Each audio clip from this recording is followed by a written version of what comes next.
Welcome to Graham Field on the campus of Bucknell University for tonight's Patriot League Women's Lacrosse action between Lafayette and Bucknell. Good evening, everyone. I'm Bob I, joined by Coach Bob Vanderhayden. Let's first take a look at the Patriot League standings. We're 2 games in. There's a 3-way tie at the top, but the Bison are right there at 1-1. Well, Bob, we're about halfway through the spring. Both of these teams are entering the Patriot League portion of their season, and it's do or die if they want to extend into the playoffs. Lafayette leads this league in goals per game, averaging over 14 per game, and they're paced by Kirsten Wilhelmsen. And she's going to need to continue that if Lafayette is looking to come out on... Damn it, I'm so sorry. That's all right. The whole beginning part was real good. Yeah. We're going Lafayette first, right? Yeah. Lafayette. If I don't say nation's leading scorer, you say it. Let's just say that. Just keep thinking nation.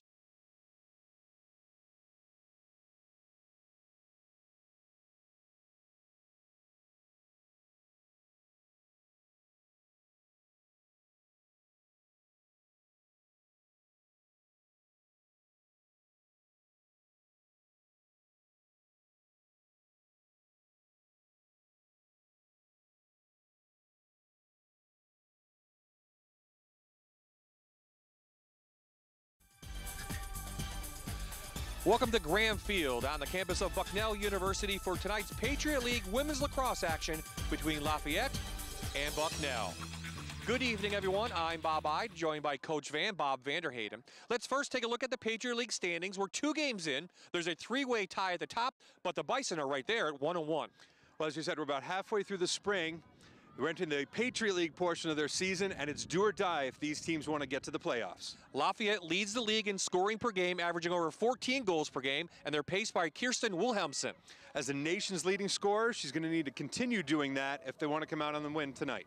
For Bucknell, they lead the league in assists per game, and they have a great player in Christina Manis. Christina's got 84 career assists. That's a pretty high number. She's going to look to continue that with some ball movement out here this evening if Bucknell's looking to come away with a win. Bucknell has not beaten Lafayette on this field since 2009. When we come back, it's the starting lineups and the opening draw.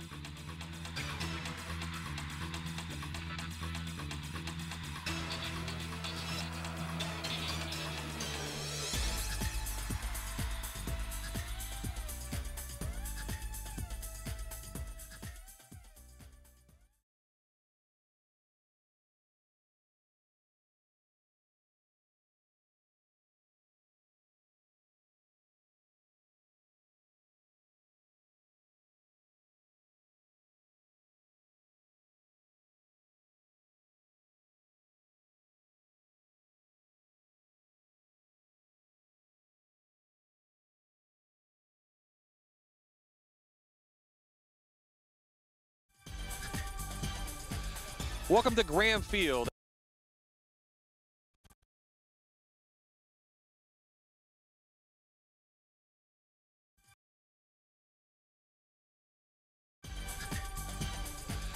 Welcome to Graham Field on the campus of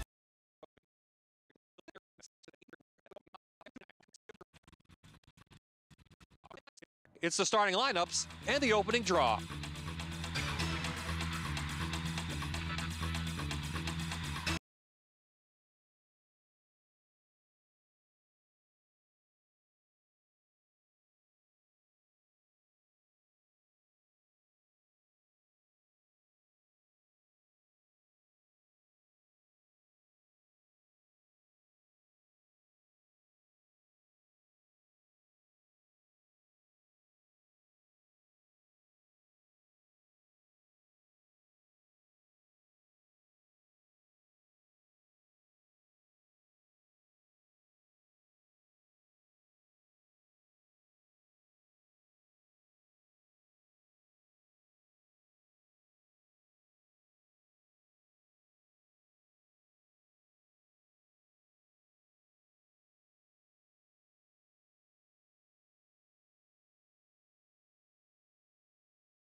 Welcome to Graham Field on the campus.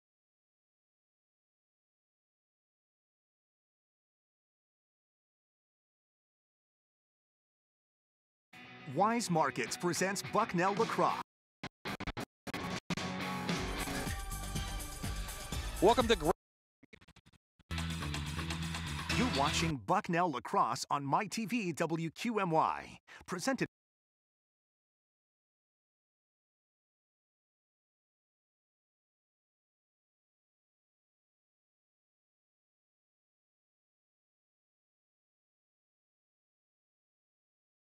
Wise Markets presents Bucknell Lacrosse on MyTV WQMY.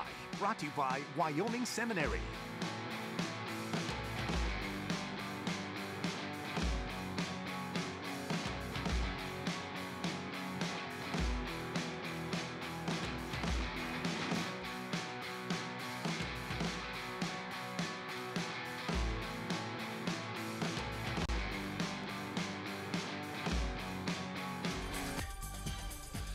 Welcome to Graham Field on the campus of Bucknell University for tonight's Patriot League women's lacrosse action between Lafayette and Bucknell. Good evening, everyone. I'm Bob Ide, joined by Coach Bob Vanderheyden. Let's first take a look at the Patriot League standings. We're 2 games in. There's a 3-way tie at the top, but the Bison are right there at 1-1. Well, as you said, we're about halfway through the spring. We're entering the Patriot League portion of their season, and it's do or die if these teams want to get to the playoffs. Lafayette leads the league in scoring per game, averaging over 14 goals per game, and they're paced by Kirsten Wilhelmsen. As the nation's leading scorer, she's going to need to continue doing that if they want to come out on the win tonight.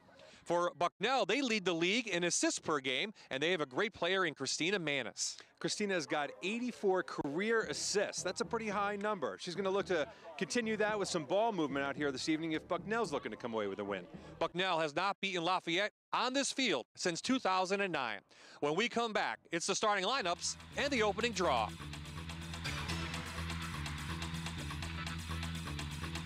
You're watching Bucknell Lacrosse on MyTV WQMY. Presented by Wise Markets and Wyoming Seminary.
Okay, yeah, we're good.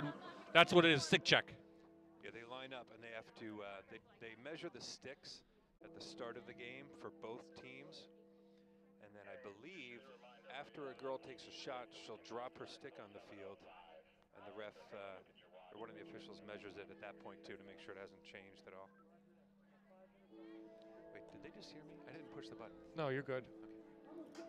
No, thanks, buddy. Thank you very much. Thank you.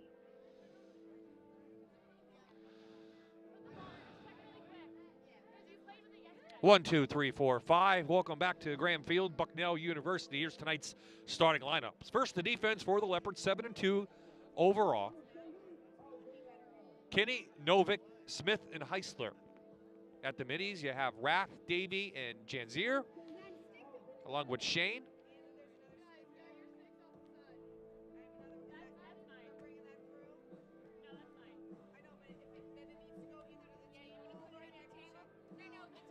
Yep, keys to the... Yeah, absolutely. Yep. Yep. Yep. Absolutely. Works for me. You're picking up the lingo, buddy.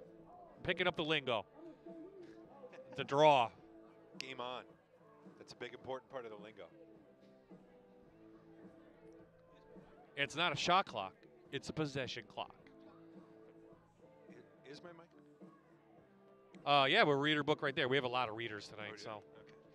Okay. You could do some, or I could do. I don't hear my voice in. Oh, there. There we go. There I am. Don't get nervous. Oh, okay. Low down. Hello. What? Okie dokie, I got it. Wyoming Seminary was voted the #1 private school in Northeastern Pennsylvania for grades toddler to 12. Did you like how I said Lafayette? Lafayette.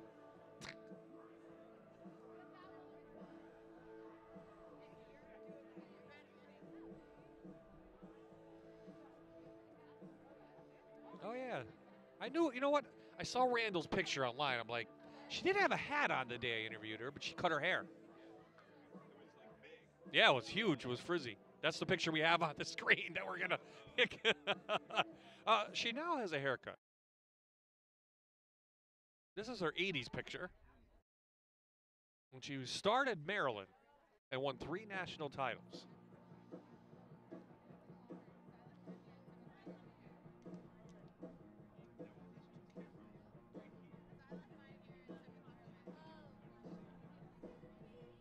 Yeah.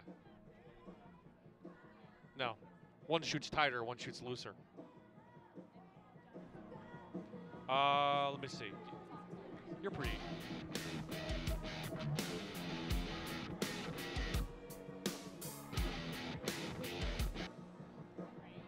Yep, and then you go to, you put /media. So it's under Bucknell? Yeah, you should just have to, you have it?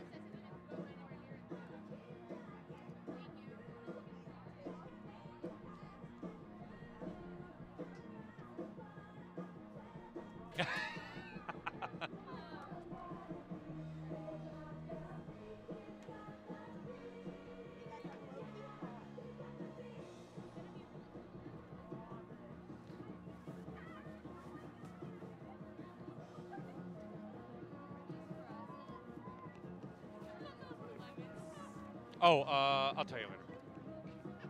You won't remember anyway. Army coach 1:15 on Friday. They're leaving at 1 from Army, so he's going to call us from the bus.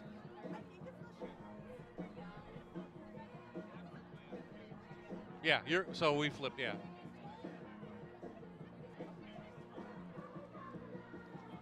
$12 for Frank, yeah.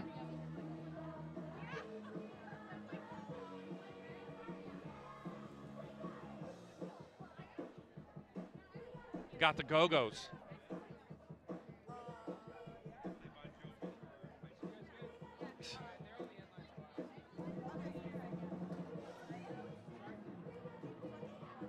Did you tell Noel in the truck that you're the assistant coach at Pleasant Valley? That's where his kids go. The guy in the truck. The guy that gave us the water. Yeah. I know, that's why I'm saying it out loud. I'm not dumb. Yes, that's true. Let the microphone do.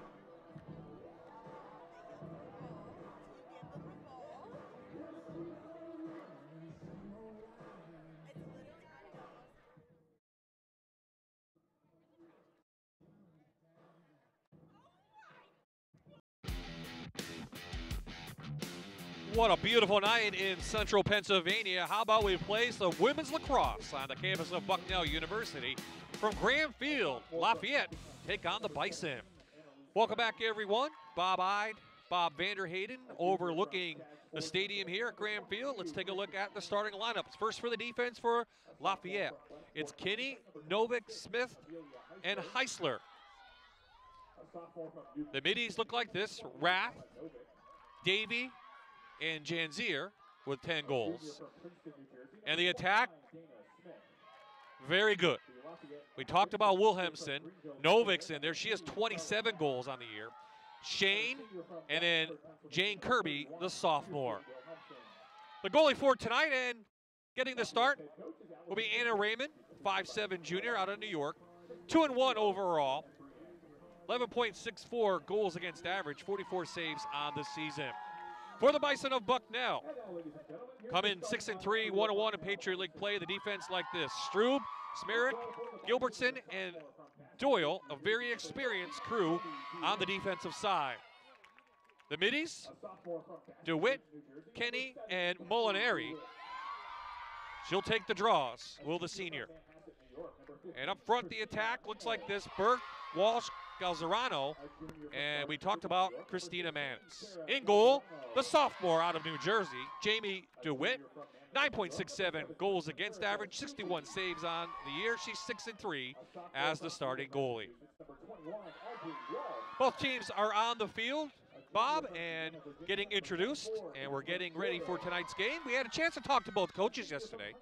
Let's look at some of the keys that they mentioned. First up for the Leopards. Well, for Lafayette, the big concern of that coach was to handle the Bucknell's defense. They're going to go out there. The Lafayette coach, I think, called it a funky defense that she said they needed to break through. And in order to do that, she decided that they needed to be creative. They had to be creative and find some of those seams in between the defense and put the ball in the back of the net. Lafayette's coming off a big win over Colgate the other day. They trailed 6-1 at one point. They ended up beating Colgate 14-13. For Bucknell, they have a win over Army the other day. Here's some keys to the game against the Leopards. When we talked to the coach, she said she wanted to start things off right from the draw. Control the draw, get the ball, maintain possession, and dictate their pace of the game. With that comes with a lot of ball movement, moving the ball around. I believe that the assists are a big thing with that offensive squad.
Our national anthem here at Graham Field. Both teams now will retrieve their sticks after the stick check. And Bob, the biggest thing to change in Division I women's lacrosse this year is the possession clock, or otherwise known as a shot clock. 90 seconds, and we talked to both coaches, we talked to referees. What's your assessment on what they said? Well, Bob, it seems that every year the rules committee works to make the game a little bit safer and a little bit more faster paced for the audience, so the crowd get into it, make the game a little more exciting. And the shot clock has been talked about for a little while. Excuse me, the possession clock. And talking with both of the coaches on the Bucknell side, our coach told us that they're still working on learning that. They're looking for some one-on-one players to take advantage of that faster game down in the offensive end of the field. And so they're working on that. They're adjusting this year. It is the first year for this rule, so their offense is just kind of working into it. Over on the Lafayette side, the Lafayette coach was telling us that they're used to holding the ball. so for them, it's going to be a dramatic change. This season, what they've been working on is speeding up their offense, getting the ball down and moving the ball around and getting the ball into a shot position so that they can take advantage of that shortened time period that they have for each of the possessions. That possession clock is 90 seconds. It starts when a goalie makes a save. So it's not like it starts down on their offensive end of their field only. The goalie makes a save, and from then on, they've got 90 seconds to get the ball up the field, into their offensive end of the field, make something happen, find an open player, get it to that player, and that player get a shot off. How about the referees? We just spoke to them before the game. It's a little bit different for them. Now they have so many other things to worry about. Now they have to worry about a clock. Yes, we did have a chance to talk to our 3 officials this evening, and a couple of them said that they like it. They like what it's done to the game. It has improved, but it has made their job a little tougher. There are 3 officials out on the field, so they'll work together as a team, but maintaining that shot clock or possession clock and the regular game clock, they're not always in sync. So the officials really need to work together as a team in order to maintain a sense of game out on the field. We are set for the draw for Lafayette. It will be number 22, Kirsten Shane, a junior, 48 draws on the season. And for Bucknell, Patriot League's leading draw getter, Maddie Molinari, 49 draw wins, 5.4 wins per game on the opening draw. And that's one of the things Randall Swope, the Bucknell coach, talked about in preseason, was doing better on the draws. Boy, they have. They are first in the league on the draws, and fourth in the league on the draws, and 11 per game. And the opening draw is won. Still on the ground, and it's won by Lafayette, but taken right back by Bucknell. That's Rath. Excuse me, Kenny, who started with number 3, and they'll bring it back out. You see the clock running down from 90 seconds. So here's Bucknell getting their players into the position that they want them to be in. They're going to use that time. 90 seconds from the middle of the field. They've got a little more time to work around. Nice inside move, and a shot by Courtney Burke is off the mark. It will be retained by Bucknell, and they'll set it back up. Bucknell averages 10 goals per game. That's 6th in the Patriot League. They shoot at 22.6 per game. That's 8th in the Patriot League. They're also, as we talked about, one of the assists leader in the league, 7.22 assists per game. There's an assist right in the middle. A shot taken by Molinari is off the mark, but the Bison will retain it. Possession. Lafayette, meanwhile, gives up 11 goals per game.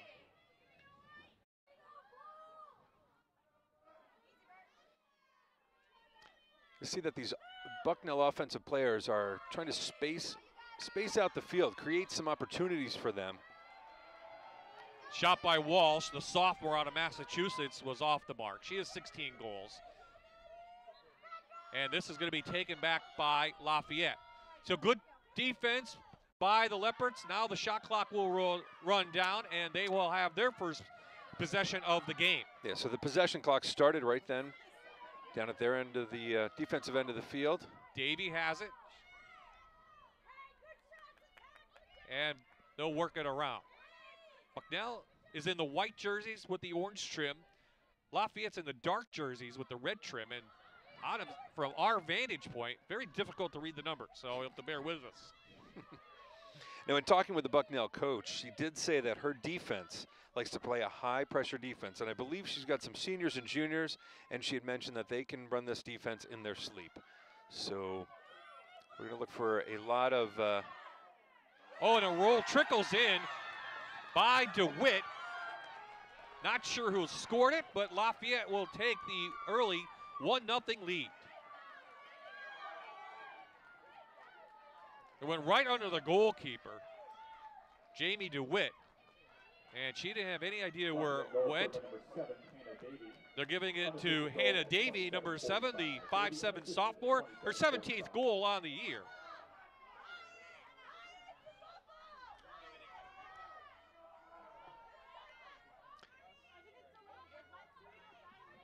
So a tough break for Bucknell, and we're back to the draw. Same two players who opened the game, Shane and Molinari. Great catch by Molinari. Oh, taken away by Christina Rath.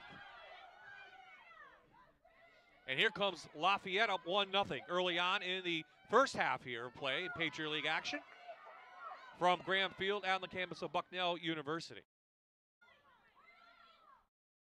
And the working around to the back of the net, that's Kirby who has it.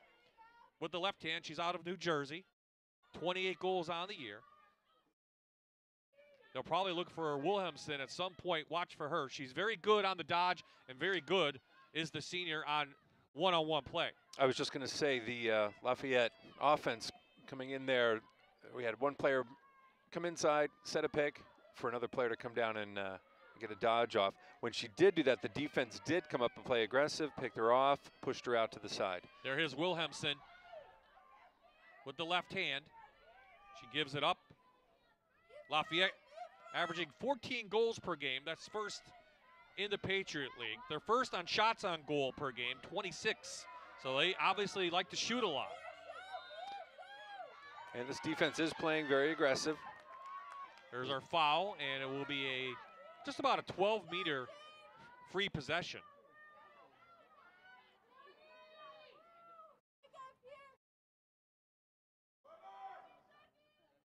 That is Emma Novick, 10 of 25 on the freebies, but she instead wants to get back out. Wilhelmsen down to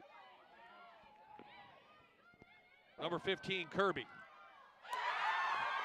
Shot and score by Jane Zier out of Haverford, PA. The 5'7" sophomore picks up her 11th goal of the season. It was interesting on that one, Bob. Like we were talking with the Lafayette coach the other day, and she did mention that her team is used to holding the ball. They used just about the entire possession clock there. Last time I saw, and there was 9 seconds when that shot was taken. So that shows that offense is very good at using the time that they have available. They're going to try and possess the ball for as long as they can, and when they need to, then they will break in, penetrate the area right in front of the crease, and take that shot. So an early 2-0 lead by the visitors from Lafayette. Mayreed Janzier, the sophomore, picks up the goal. Great stick play by Davey, and it's taken away to remain Lafayette ball as Davey will pick it up. She's a sophomore out of Connecticut.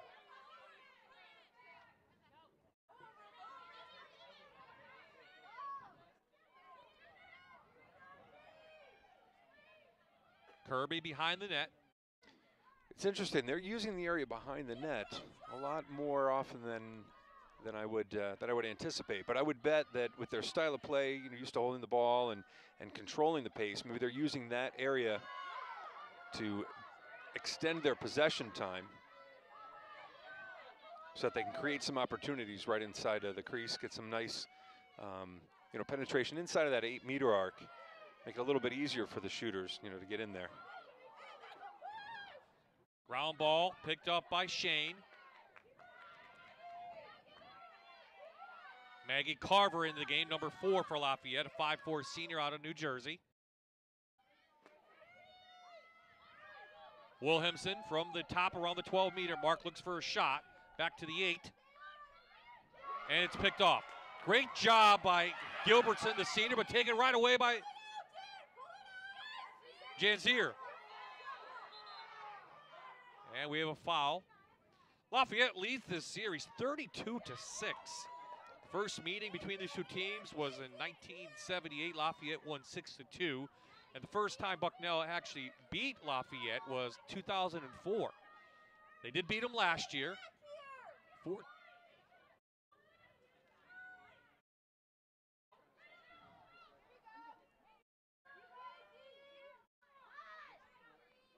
Yeah, I would say that Lafayette is having no problem with that possession clock. And they're having no problem with what Allison Fisher called a funky defense. Yes, yes. Yeah, they're getting a lot of looks. Nice little shot right there, came off the pipe. DeWitt with the save, but that's the third shot on goal for Lafayette. Bucknell has none, and we're almost 6 minutes into this contest. There's Davey, she gives it up. What have you seen from Lafayette, how they're running their offense so far, Bob? What I'm seeing is a lot of off-ball movement. I mean, they're really taking the ball out on one side or the other, or even below GLE, as we call it. And there's a lot of off-ball movement. It seems like at the beginning of that 90 seconds, their movement is a little bit wider outside the 8-meter arc, but it seems as they get closer to zero, they try to get that movement in close to the crease, right in front of the goalie, create that opportunity, which is, in my opinion, is a great strategy to have. Move the ball around the outside when you've got more time. If you make a mistake, you can still recover. However, when that clock starts dwindling down, press for the goal. Great ride by Lafayette, and they cause a turnover, and they get the ball right back. We have a foul against Bucknell. One thing that's kind of unique with women's lacrosse is when there's a foul called, all the players on the field stop where they are, and the official will announce what that foul was, and then blow a whistle to start play again. But it's kind of unique to see the entire field stop where it is, wait for the call, and then continue moving from that same place. So here's an opportunity for the Bison, trailing 2-0 in this one.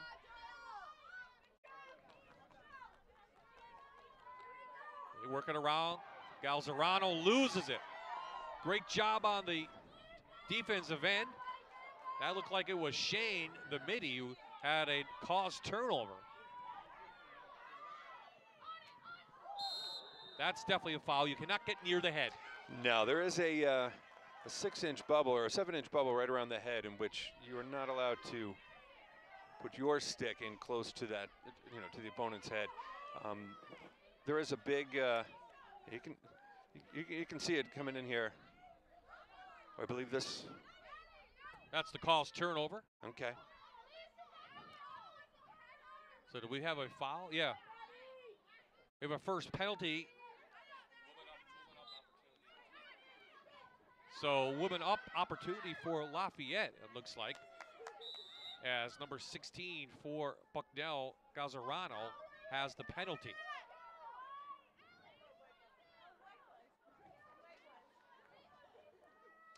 There is a large conversation in the lacrosse community now about headgear for women in the women's game because of situations like what we just saw, where the stick is getting very close to the head, and concussion is obviously a hot topic right now in youth sports and other sports, and a lot of studies going on, a lot of research being conducted and information gathered.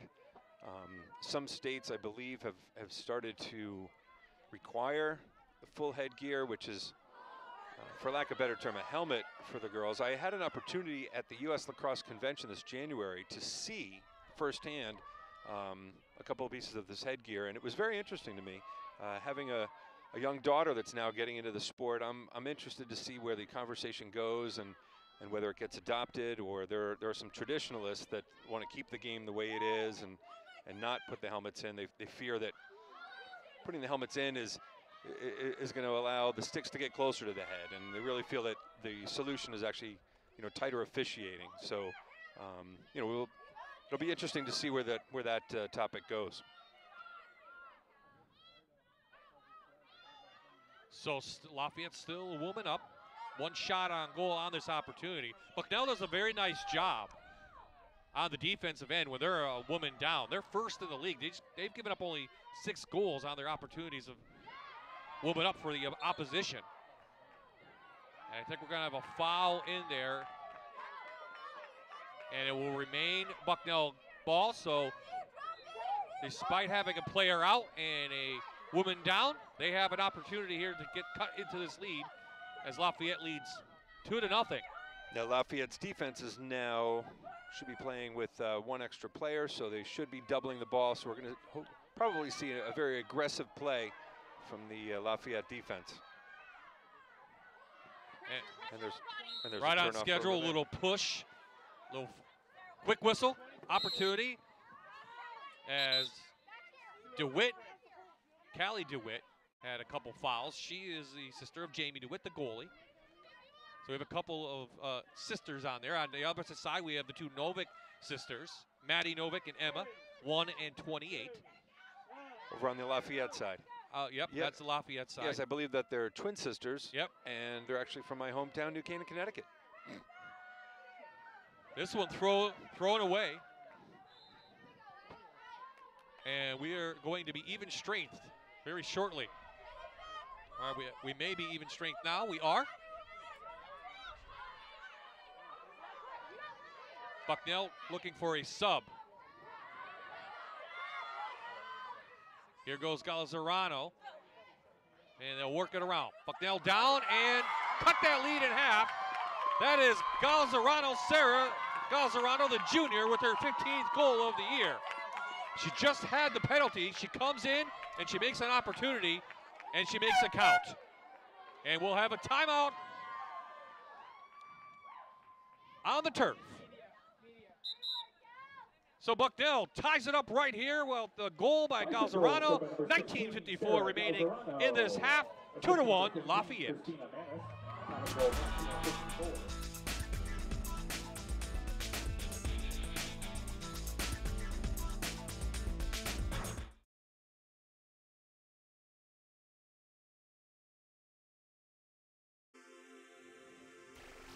Wyoming Seminary was voted the #1 private school in northeastern Pennsylvania for grades toddler to 12 and postgraduate.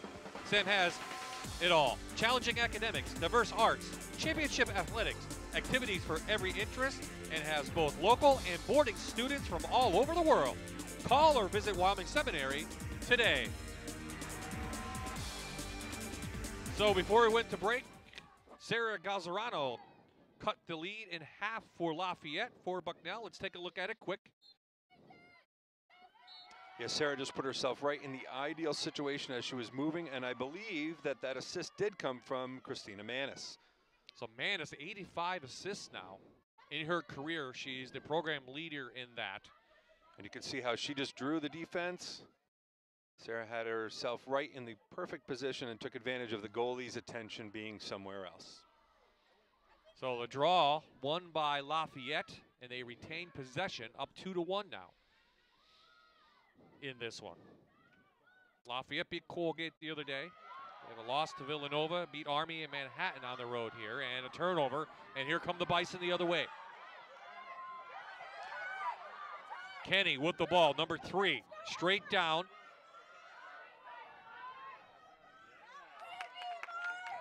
And Golding, number 25 on the backside, comes in. She gives it up to Molinaro. When we talked with the Bucknell coach, she did mention how draw control was going to be one of her keys to the game. So far, she's got to get her team in there and controlling those draws if she's looking to achieve some of her goals this evening.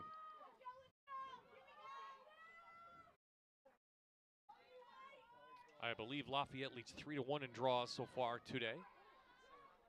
But on the scoreboard, they only lead 2-1. There's Walsh with the ball. Goes on the backside to Manis. That was actually Galzerano again with a shot. Second shot of the game on goal for Bucknell, and the Bison will set it up, and under 30 to play on the possession clock. Now let's see if the Bison are as able to put the pressure on when it matters. Clock dwindling down a little bit here. Let's see if they're going to be able to capitalize. And we're going to have a free position right inside the 8-meter mark, I think, Bob. Who was that went down? That's 28, Courtney Burke out of Huntington, New York. The 5'7" senior will have a free position. She's 3 of 7 on the year, and look to see if we can tie this one up.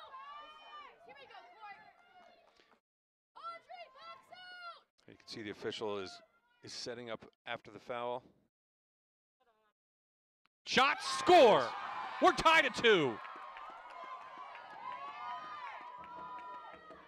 You can see in the women's game when there is a penalty, there is sometimes when the officials have to move players and they set the field a certain way.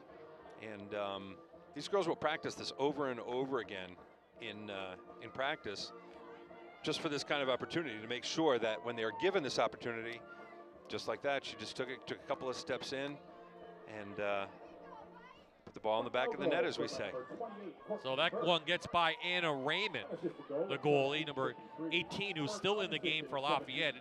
Interesting for Lafayette, we may see 3 goalies tonight. We'll take a look at a graphic later on about that. But Allison Fisher does not hesitate in changing goalies once she thinks the other team has figured the other one out. Yes, when we were talking with her yesterday, she did say that on her team, it's goalie by committee. So she's got 3 goalies to pull from. She said one of the goalies was a little more traditional. The second goalie is a little bit more athletic and aggressive. And then her third goalie is kind of a hybrid or a combination of the 2. So as she did mention, if the other team starts to pick up on her current goalie out on the field, she may pull that goalie and sub her for something dramatically different so that the opposing team really has a difficult time. Then they've got to completely relearn a whole nother goalie. So it's actually a pretty good strategy and a nice option to have. Yeah, absolutely. So now free position for Lafayette. The Leopards 37% on the year on free positions. No shot on goal as Emma Novick had it, but it's picked up by Kirby, and they'll start this possession over again. And right there, the defense came in, played aggressive. Yep. Great job by Molinari. Tried to cut it off. Ball on the ground still, and the ground ball is picked up by Lafayette.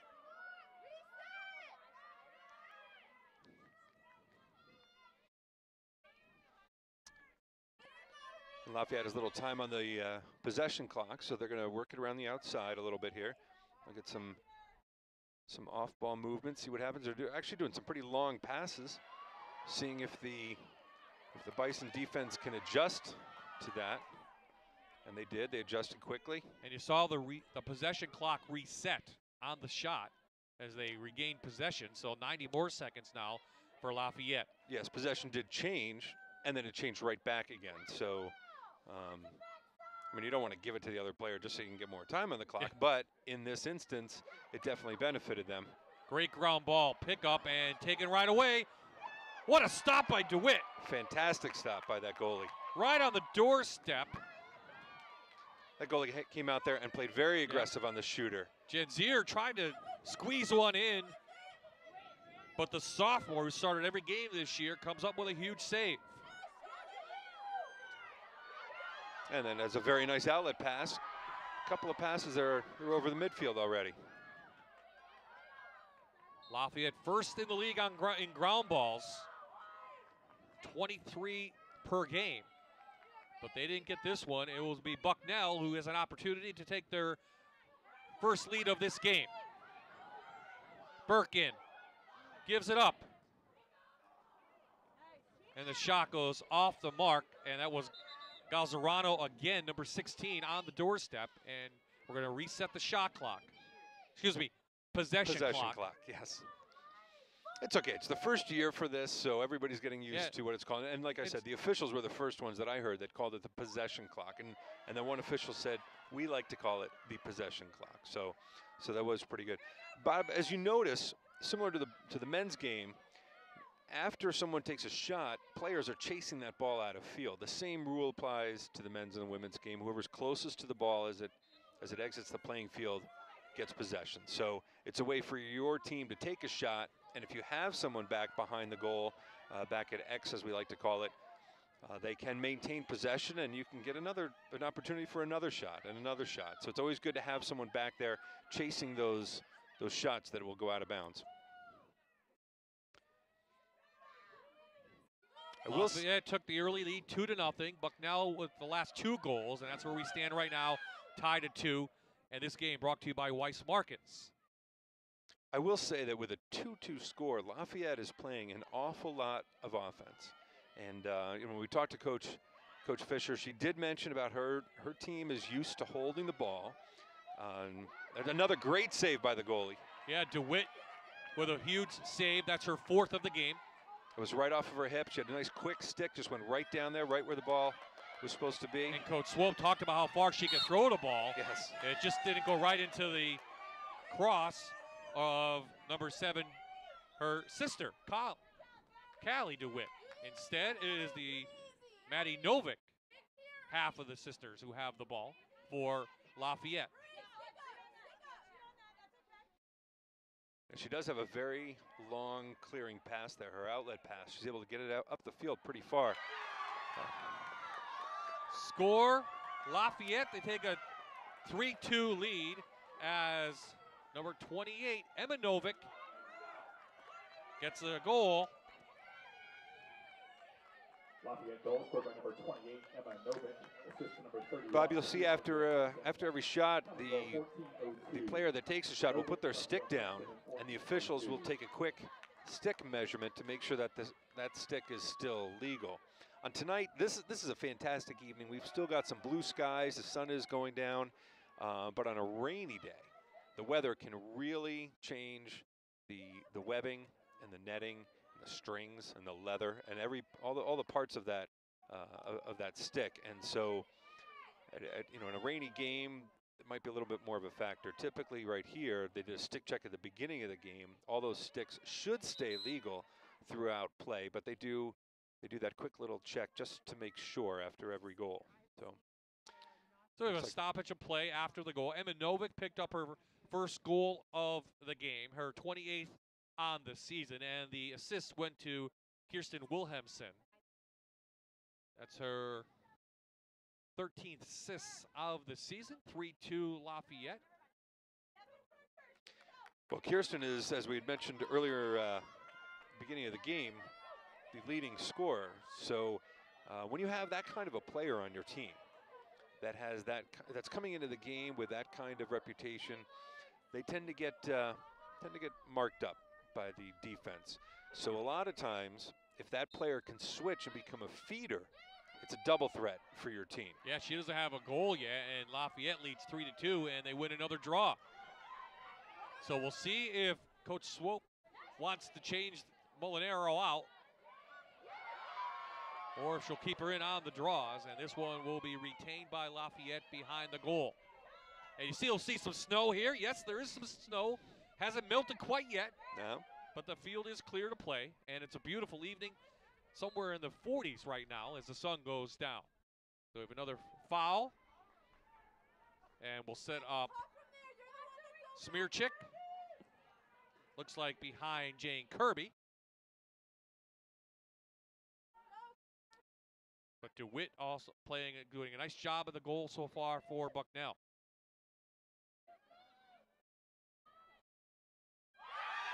Oh, and a shot and a score. Nice cut by Hannah Davey.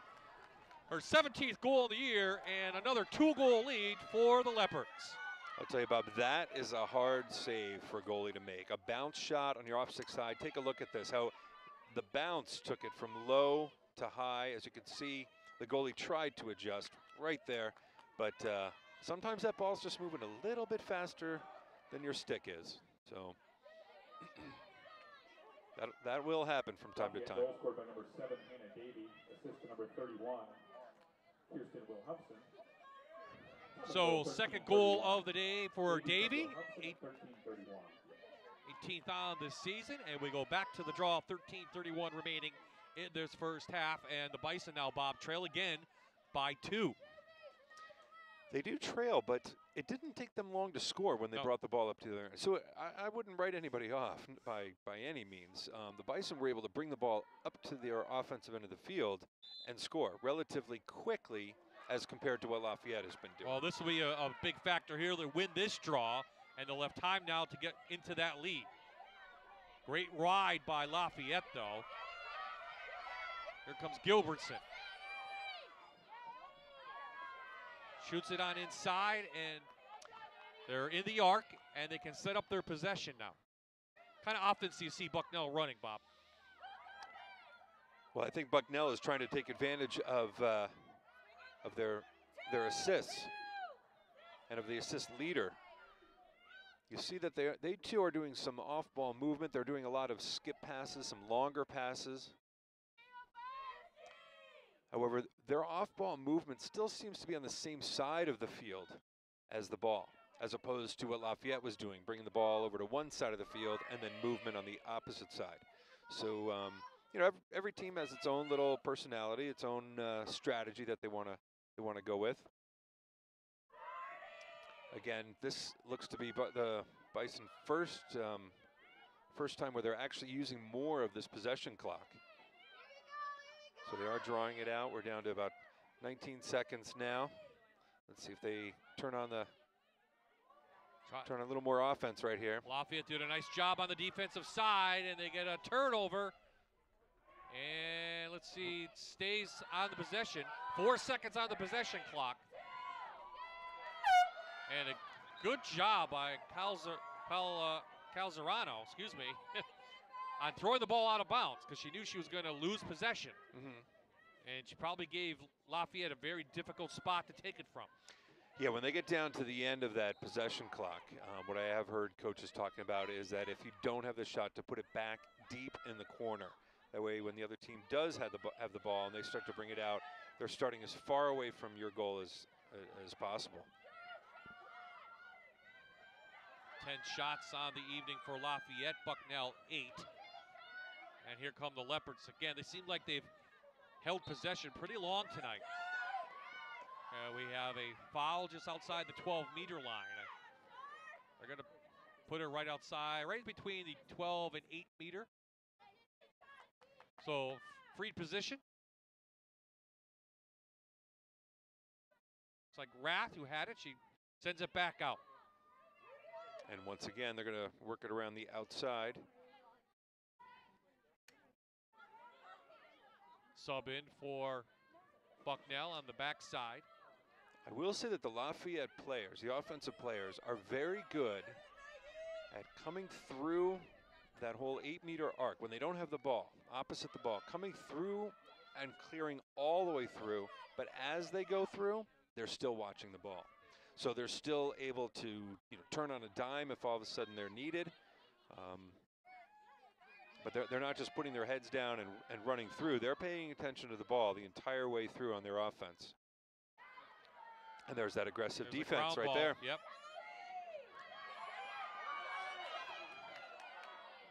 So now 15 on the possession clock. Possession clock is dwindling down again. So let's see if Lafayette is able to turn it up.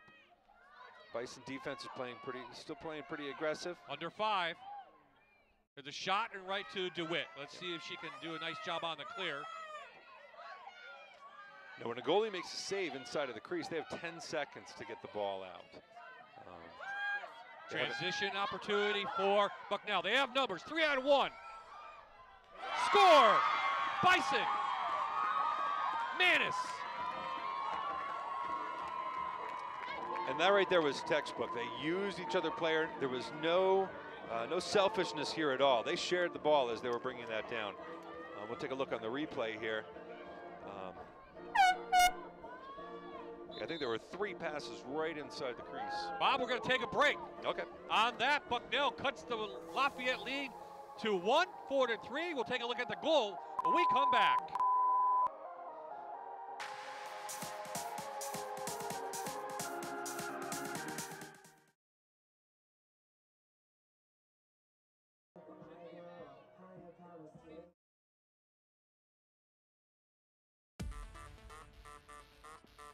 So we're midway through the season, getting into Patriot League play, Bob, and here's what Bucknell has done so far. Opening with a couple of nice wins, dropped a couple in the middle to Temple, and they beat Army the other day by 3.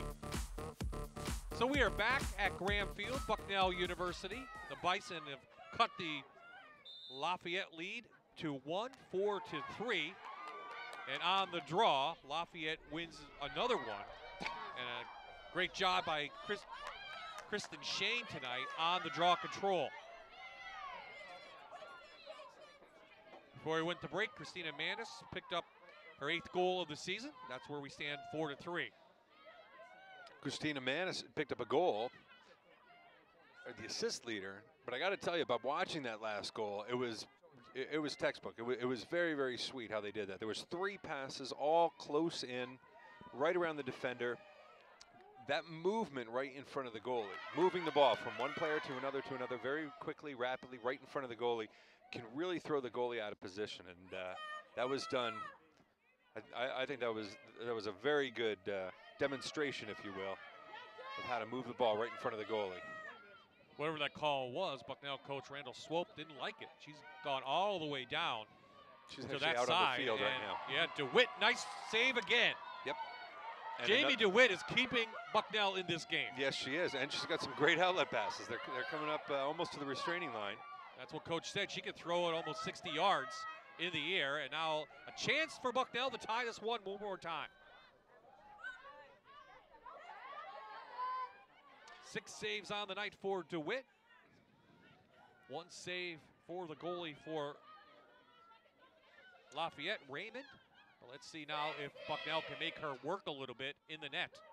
Now, what I'm seeing Bucknell do down here on offense is move the ball around the outside. There are a couple of girls that are, or a couple of women that are right in close to the crease, and then another like an outside player is rotating through and using those 2 players to create some space between her and her defenseman.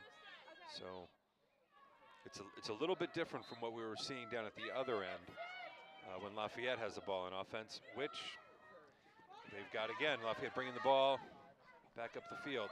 Yeah, great, another turnover. They're 4th in the league in caused turnovers. Shot on goal, no good, a little bit wide.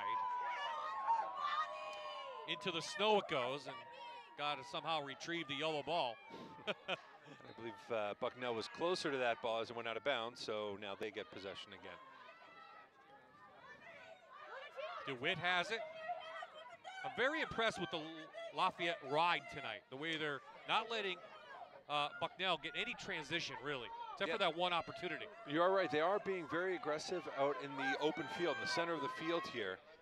They're not just, turning and running back to their defense end of the field. They're staying in. If they can get the ball around the midfield, they want it. And they want to get that ball and bring it back down to offense. So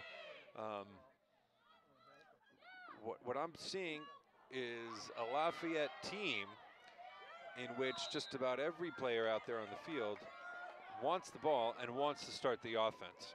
Second save of the night for the goalie, Anna Raymond, for the Leopards. And Lafayette will now have possession. They're up 4-3.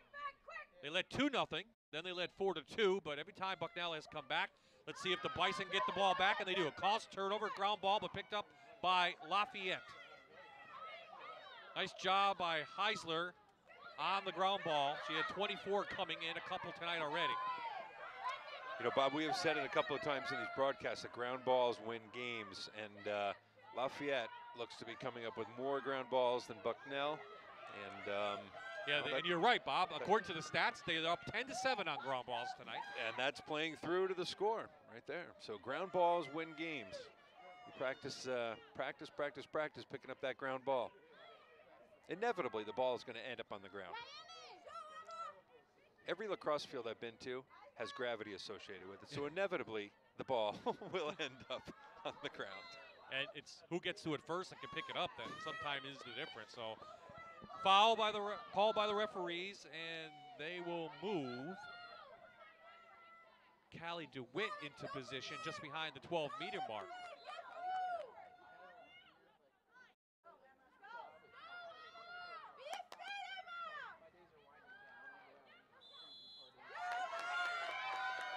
Lafayette likes that one. It's going to be a free position for the Leopards at the 8-meter mark.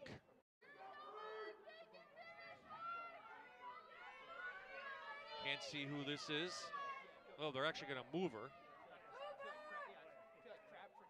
I think it's Janzier. It is. Marae Janzier, the sophomore, free position. Top shelf, goal, Lafayette. Going right for the off-stick side of the goalie. Their second goal of the evening, another 2-goal lead for the Leopards.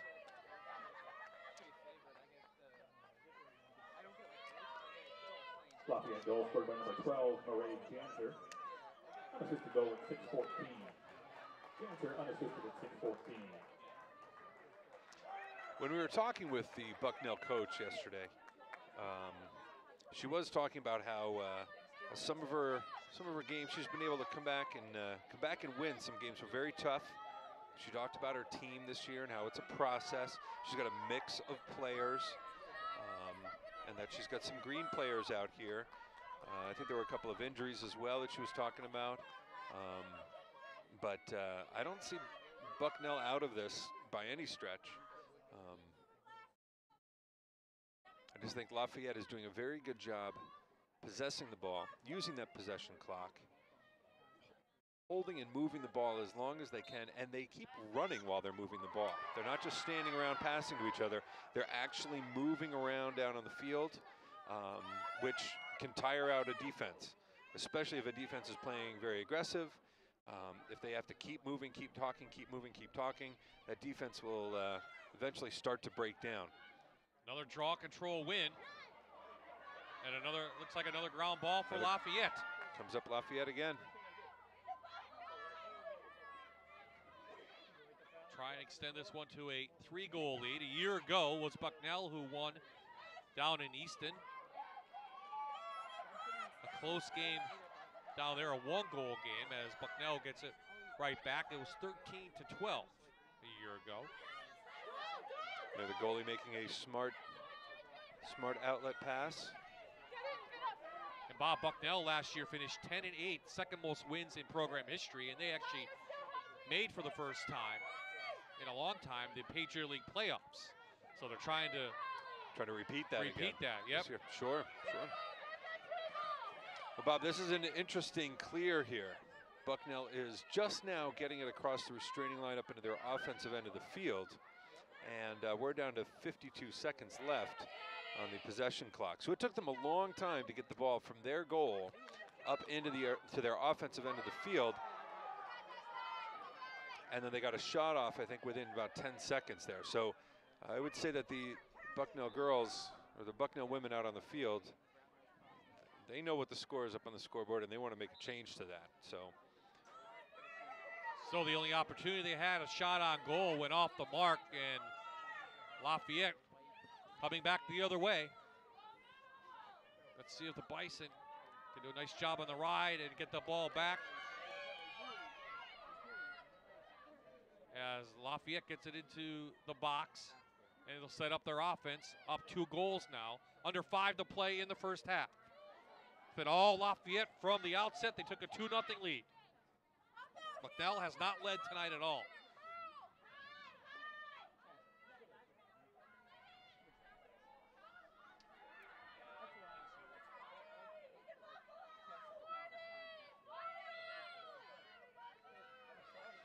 one of the other points that Coach Swope had talked about yesterday was how Bucknell needs to clear the ball all 100 yards. And it seems that Bucknell has just kind of been struggling with that a little bit this evening. It's probably not gone as smoothly as they would have liked. Chance here now to clear it and maybe pick up a goal. I give it to the defense is doing a nice job for Lafayette on the ride like this. You do see a lot of the Lafayette players sprinting back to get involved in the ride. Opportunity here. Goalie comes all the way out. That's an aggressive goalie. That is an aggressive goalie. Raymond kicks it a little bit, and here comes the Leopards. And immediately it's back down to the Leopards' offensive end of the field. This is Wilhelmsen right down. She's going to have a free position. The nation's leading scorer who has not scored tonight. But Lafayette has not needed her. They have 5 goals already, but she's going to have an opportunity here. She's 8 for 25 on free positions, and DeWitt needs a stop here. Can't get it on the opposite side, and the nation's leading scorer adds another one. 42 goals now for Wilhelmsen. Yeah, once again, another shot right on the off-stick side. It's the hard spot for the goalie, especially offside hip. That's the stick has to travel the furthest distance. So on any goalie, that's the hardest save for them to make. And it looks like Lafayette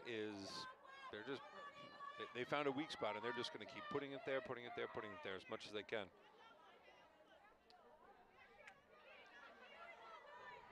You notice something a little bit interesting on the draw. On the draw, we've got 3 Lafayette midfielders in around the circle on the draw. They put 3 of their attacker players up in the offensive end of the field, and they put the remaining 5 players back on the defensive end of the field. You would think that when a team is leading and has had the success off the draw that they've been having, that they would then switch and put 4 attackers up in their offensive end of the field. But I would assume that Coach Fisher is confident with her players. Their system is working. It's working the way they want it to. So if it's not broke, don't fix it. Another shot went high there. I think the goalie may have tipped it a little bit. But once again, Lafayette had a player back at X, and so they maintained possession. 16 shots for Lafayette on the night, 12 of those at the goal, and 6 of them have gone in the net. And they lead now for the first time tonight by 3. It'll be interesting to see how the Bucknell defense continues to play. Holding your sticks up high, taking away those passing lanes.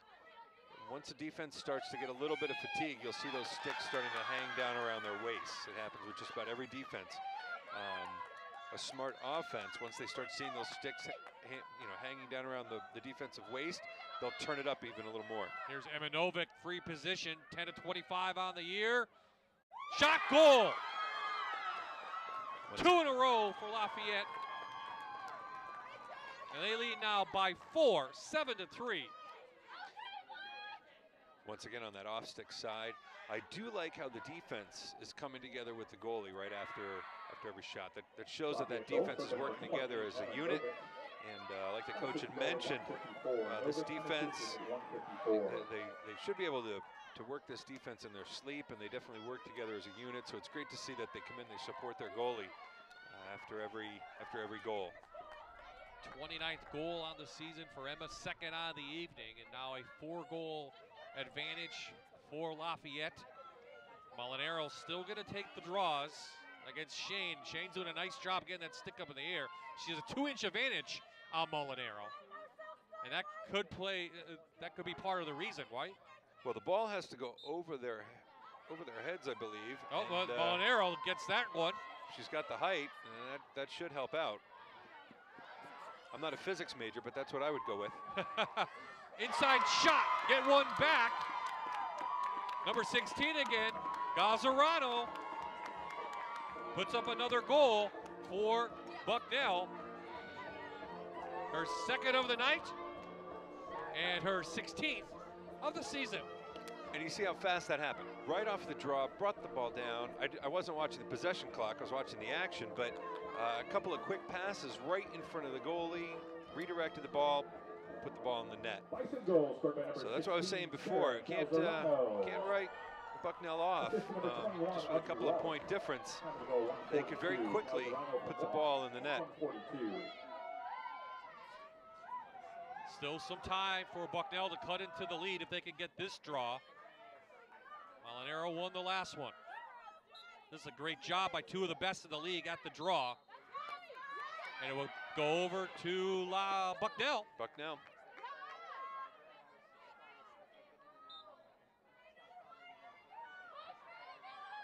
Here comes Molinaro.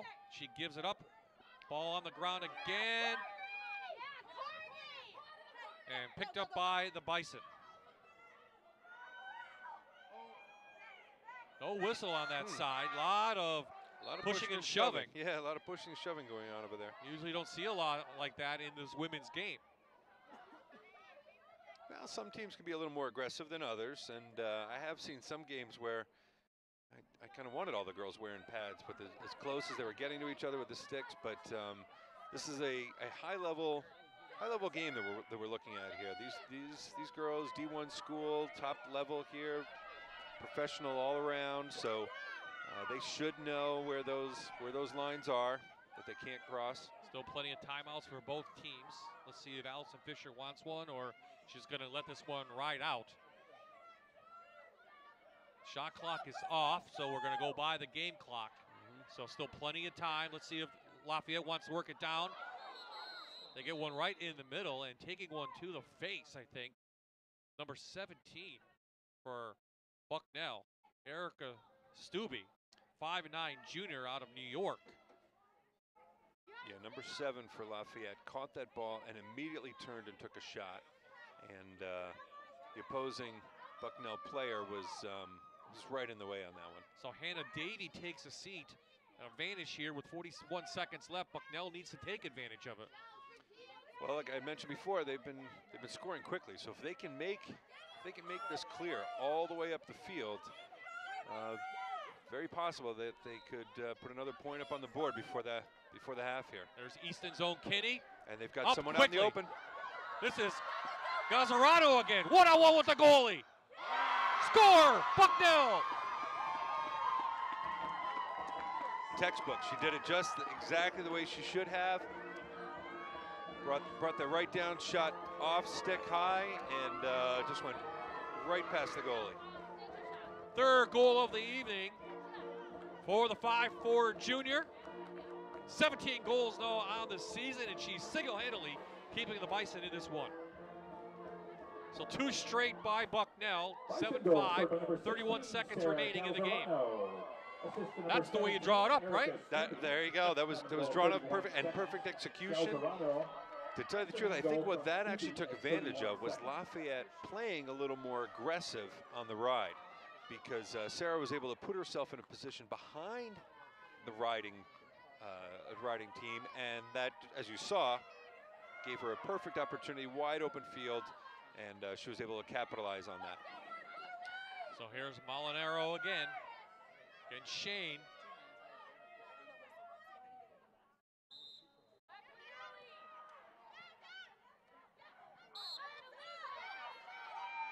Gonna go to Bucknell.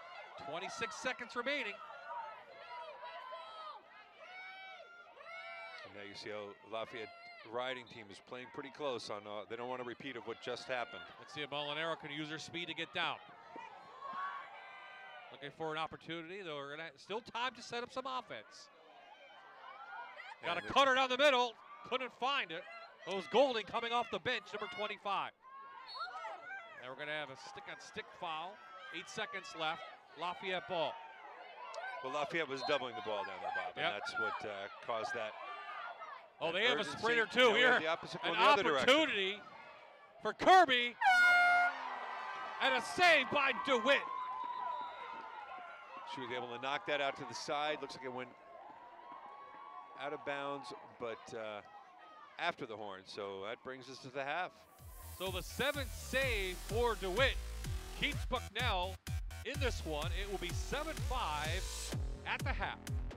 Bob and I will be back in a minute, and we'll show you the Bucknell men's team next.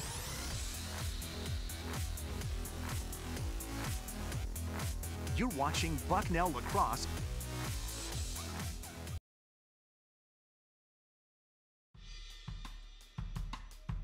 On a beautiful night in Lewisburg, we're at the half of this Patriot League women's game, and the Leopards lead the Bison 7-5. We'll be back here on Saturday afternoon for a 1 o'clock face-off as the 8th-ranked Army Black Knights take on the men from Bucknell. Bucknell coming off a big win last week over Loyola, and I had a chance to catch up to the Bison about a week ago. The Bucknell men's lacrosse team is hoping to finish off the last 4 games of their season strong after beating a couple of top 20 teams 2 of the last 3 weeks. We've showed that we have character and that we could come back, come from behind when we're down. Overall, I think the team chemistry, team mindset, everything's good, everything's great. Everyone knows we need to get better, and so everyone's focused on just doing that every day. You know, our frontline guys are very good and very strong. Team chemistry is one of the best I've ever coached. Okay, these guys are really together. They work hard. They bring energy and enthusiasm, as you'll see out here in practice today, every single day, every quarter, every minute of every quarter of every game. So I think that goes a long way. We have great senior leadership and just nice balance across the board. Once again, Bucknell is playing a 6-on-6 slowdown type of game that benefits the skills the team has. We'd like to kind of play like more of a slowdown style play. We have a really good defense and a really good offense. So when we're in the 6-on-6 set, so when we slow the game down, we usually have an advantage. I think we're trying to play maybe a little faster when we have opportunities, but overall, we're trying to basically slow the game down because we practice a lot of our 6-on-6 and less transition, and therefore we have a really high percentage chance when we're on 6-on-6 on offense and 6-on-6 on defense. We're going to stay out of the penalty box, and we need to do better when we're man up. When our defense is hitting on all cylinders and we're flying around and we're sliding early and we're covering for each other, we're pretty tough to beat. And we've seen that through moments of this year and, you know, the last 12 years, to be honest with you. You know, I think our offense complements our defense. You know, we control the ball on offense. We make good decisions, take good shots, and when we win faceoffs, we're a tough team to beat. This season, like they have done for the last 12, Bucknell will employ a 10-man ride, which means other teams have to expect pressure coming at any time, anywhere. The advantage is basically it's everyone's covered. So if we're all in the right spots and we play aggressive and we play hard and we play fast, they can't find anyone open. And if the person who's on ball doesn't get beat, then no one's open, and that person who we're guarding. One of the biggest advantages is it's unorthodox, right? So teams aren't used to it. So in order to prepare for it, they have to do just that. They have to prepare. They have to spend time on something that they wouldn't normally be spending time on. And so while we run this, it's like the wishbone offense in football. We run this 365 days a year, and then they have 5 days to get ready for it. So it's hard on our opponents, so they have to spend a lot of extra time, and which ultimately should take away from time that they would be spending in other areas of the game trying to prepare for us. On Saturday, Bucknell will face the 8th-ranked team of the country, the Army Black Knights.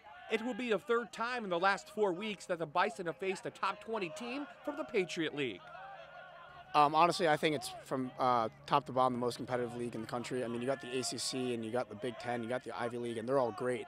And they're all probably just as talented as we are, and we're just as talented as they are. But the tough part about playing in our league is there's more of us. So we have the biggest league, and so you have a harder chance of making the tournament. You have a harder chance of winning it, because instead of in the ACC there's 4 or 5 stud teams. Ivy League, I would say there's 5 or 6 stud teams. Same in the Big Ten. But here in the Patriot League, it seems like there's 8 or 9 like really stud teams. So I'll say the talent level's the same. There's just more of us. So it's harder to compete. It's crazy right now, but it's always a tough league to play in. There's a ton of teams, and all teams are usually ranked pretty high, and it's just a matter of who shows up on what day. Banana approach to the ball. We're still working on our reds, our peels. So Bucknell takes on the Army Black Knights Saturday at Christy Matheson Stadium. Face-off at 1:05. We'll be on the air right here on MyTV at 1 p.m. When Coach Van and I return, we'll have first half stats and highlights. It's Lafayette up by 2 over the Bison.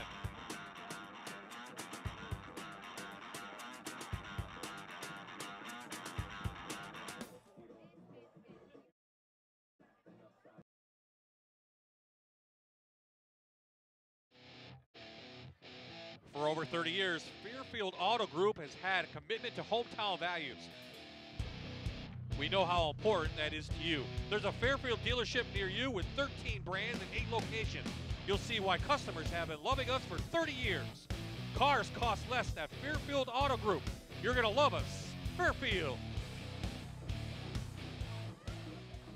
So as expected, the goalie roulette goes on for Lafayette. Ali Appercherli out of Connecticut. The 5'3" sophomore takes possession of the goal. She has 11.88 goals against average, 32 saves on the year. And last season she had 19 saves. So she's going to goal in goal now, at least for the second half for Lafayette. Like the Lafayette coach had said, it's goalie by committee, so now she's completely changed what Bucknell will be looking at. So let's see if it's the drastic change between goalie 1 and goalie 2, or if it's more of the traditional to hybrid type of a change. Opportunity off the draw, Bob, for Bucknell to cut this lead into 1. No foul called. Couple ground balls. Boy, it's getting physical. It's getting physical. I'll tell you, Lafayette is coming right out of the gate, just like they did at the beginning of the game. It looks like Bucknell is trying to turn it up a little bit more, so they're going to try to make a difference here. Fight for those things that we talked about at halftime with those stats. Get some more draw control, get some more ground balls, and hopefully, inevitably, put some more points up on the board. Galzerano for Bucknell, 3 goals on the evening.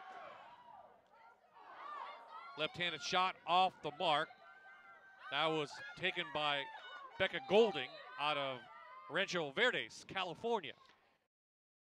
And Bob, I don't know if you saw it on that one, but when the offensive Bucknell player had the ball, she was just going right to the goal. The rest of her team just cleared out. They cleared out, which dragged their defense out.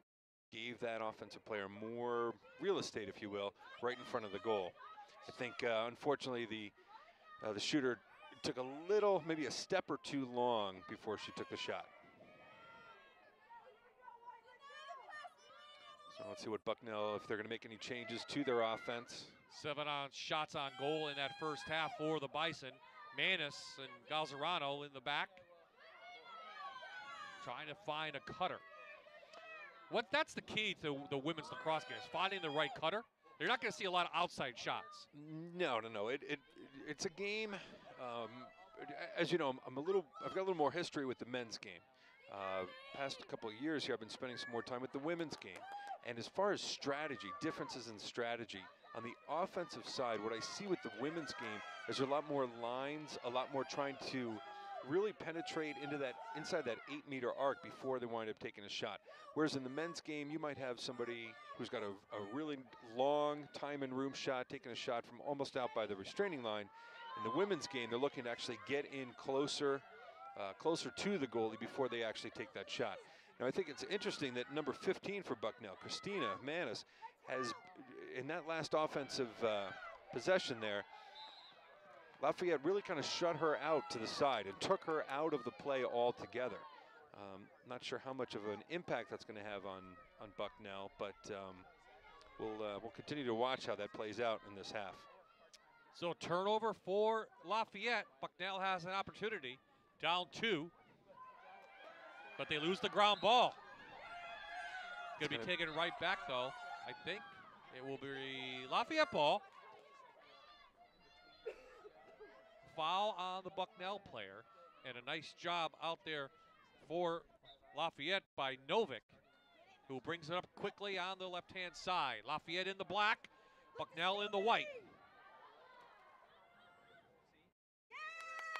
Good job on the defensive side. Yeah, it was a good defensive stop there. Yep.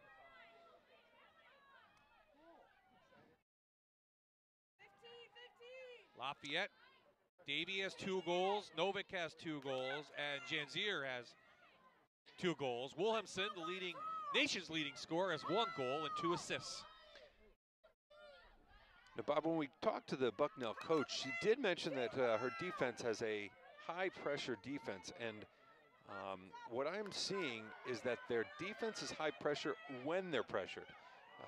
There seemed to be a lot of time out there where the defense was kind of waiting for the offense to come in on them. They wouldn't let them get past, but they're really just kind of waiting. Golding off the crossbar. That's always frustrating when that happens, because the bar is as wide as the ball. And when the ball hits the bar, you're thinking, oh, 1 inch south or east or west, and that would have gone right into the net. Instead, it's Lafayette ball. A lot of action here early on.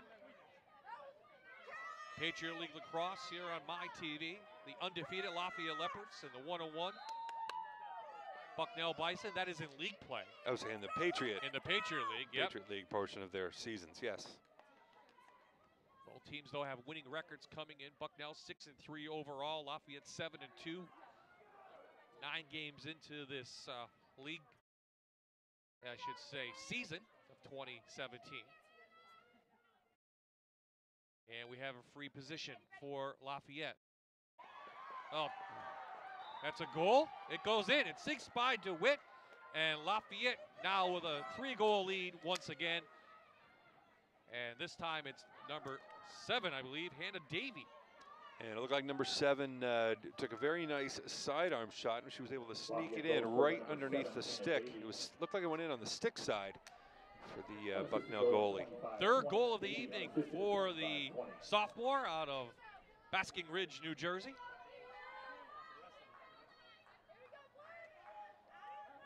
So Lafayette is more than Kirsten Wilhelmsen, the nation's leading scorer, and they're showing it here tonight. Yes, you're right. Yeah, you've been calling a lot of different names. It hasn't just been one person. And that's one of the things I really like about lacrosse. I'm very passionate about this sport, both the men's game and the women's game. And I do like how it is a team effort. It has to be a full team effort. There's no pitcher out here. There's no quarterback like Tom Brady or it really is up to the entire team. And everyone has to work together. Everyone's got to know their role, know how their style of play may work with the other styles of play out on the field. You really can't have an ego in lacrosse. You've got to be able to give the ball, help your other teammates, and just work together as either an offensive squad or a defensive squad. And we're going to have a free position. Maddie Molinaro, number 2, looks like will be set up around the 8-meter mark. And an opportunity here. She's 6 of 9 on free position. She's got a clear one here, right to the goalie. So new goalie and a goal. Molinaro's 24th goal of the year. And Abakchali, for Lafayette lets that one go by. That's a tough one, too. Here's the replay. Let's take a look at how this shot goes in. That goalie was ready and then anticipated a low shot. It kind of looked like that shooter faked a little bit, but then just put it right over top of the goalie's head there. I tell you, that goalie position is a very tough position. Think about it. The ball is the fastest thing moving out here, and the goalie has got to be faster than that. So, I'm actually I'm lucky enough to work with a couple of goalies now, and I enjoy working with them, helping them try to get better. It's really like a thankless position to stand down there and be the last line of defense. Especially on the way women's game is. You get a free position, you have one-on-one. That's all it is. To tell you the truth, I mean, that's the worst. I mean, they're just setting it right up, and the girl, the shooter's only about, 8 meters away. To stay in there as a goalie and keep your head in the game. It is a big mindset. You've got to have the right mindset to be in there and be ready and be ready and be ready. So Novik with a nice ground ball. That is the 5-foot sophomore, number 1, and she gives her team possession of the ball. And they'll try to extend the lead now back to 3. Elbows! Nice try, Maddie! So a quick foul on Here we go. the team. Let's go. Get in there. So this is Janzier, who also has a bunch of goals tonight. 2 overall on 3 shots. That one blocked away. Ground ball opportunity can't be taken up by Bucknell. He knocked out of bounds, and 2 women collide, and they are down.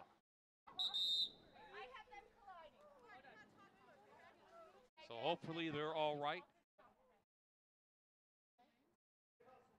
That is Gazzarano, who has 3 goals for Bucknell. And I believe she collided with Shane, number 22. They're both fixing their headgear. And that's where you have to watch. And that's why people say maybe they need helmets, especially with the head and the concussions.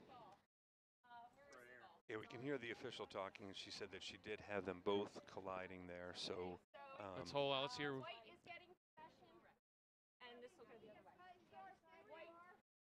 Hey, just need options. Let's turn out. So here the referees. It will be Bucknell ball. Looks like both Ladies are all right. It was knocked out of bounds by, I believe, Lafayette. So the referees let them play a little bit. That was just a collision, inadvertent. But look at all the sticks up. 5 for Lafayette. Let's see if Bucknell can get this one opposite side. They do. Here's Molinaro.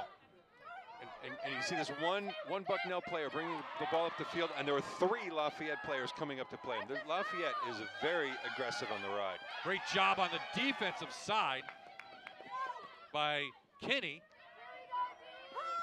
And now an opportunity for the Leopards. Cut off, and they'll set it up.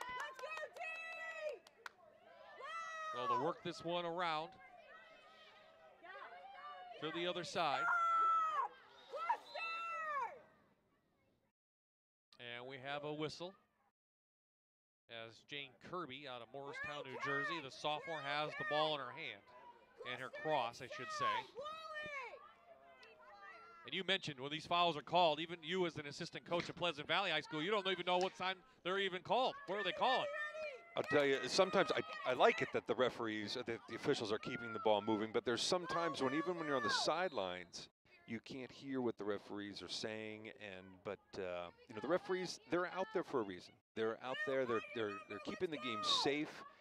They're doing a very good job. I couldn't do that job. I get too drawn into the action that was going on. But it takes a special person to do that, to put on the white and black, and to go out there. A foul before the shot by Wilhelmsen. I think she's going to have an FP, a free position here. She will at the 8-meter mark. So it's her against Jamie DeWitt. DeWitt needs another big save. She already has 7 on the evening. She needs to keep this one close for Bucknell. Nation's leading scorer is cut off. And another free position coming, I think. Referee calling this one right inside the 8-meter. That'll be Wilhelmsen again. 42 goals on the season for her. Averages 4.1 per game. Her and DeWitt again.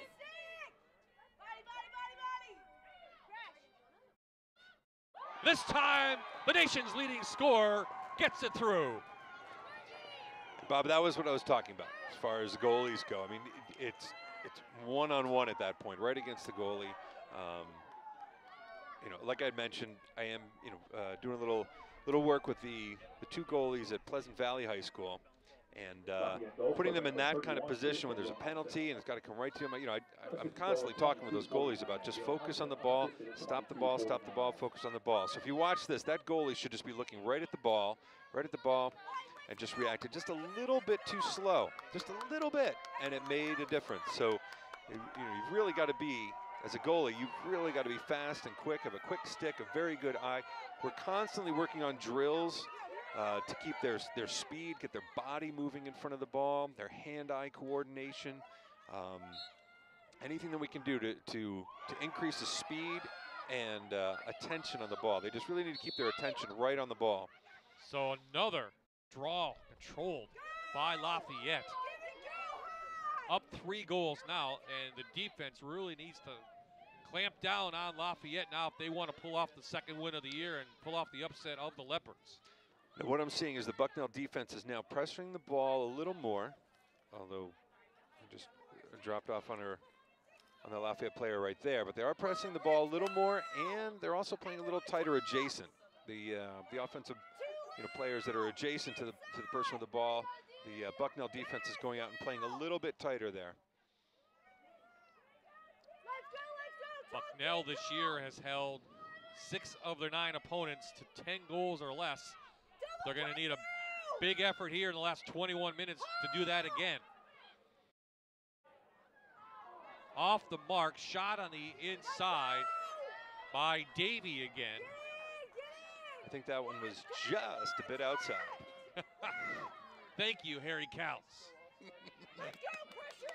Wrong sport. Inside shot, score. What a great pass from Wilhelmsen. And that's what it was, that Yep. feed, really, that movement of the ball. The goalie had to readjust, had to follow the ball over, and that shooter was right in the exact right place that she needed to be.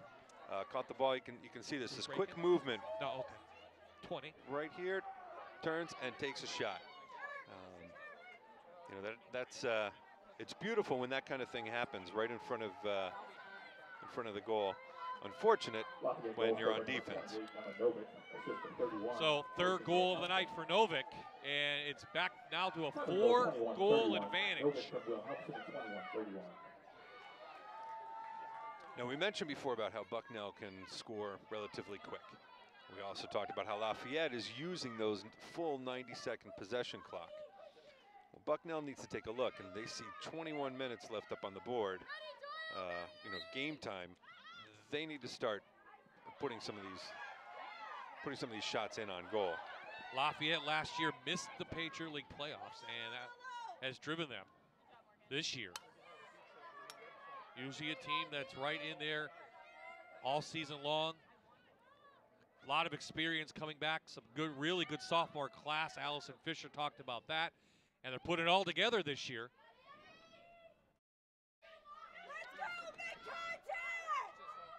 Yeah, Allison was also talking about you know, a mix of some senior leadership there.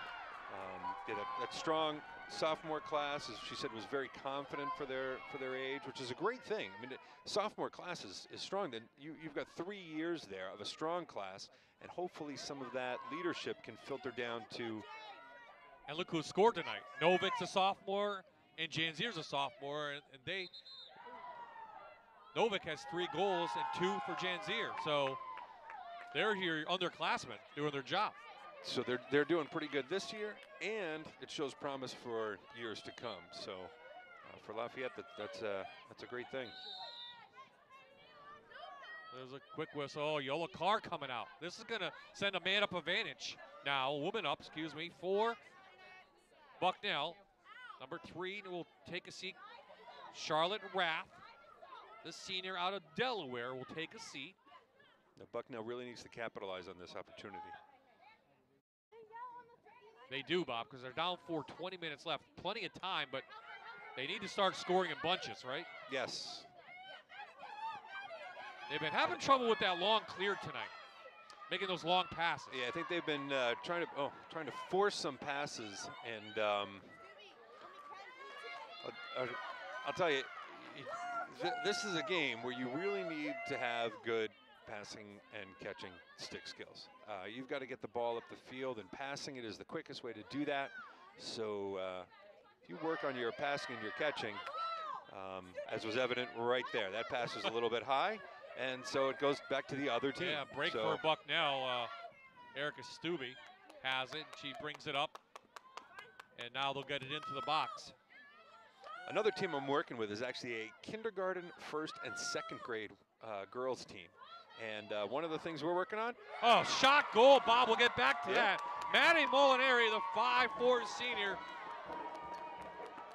gets it in the back of the net.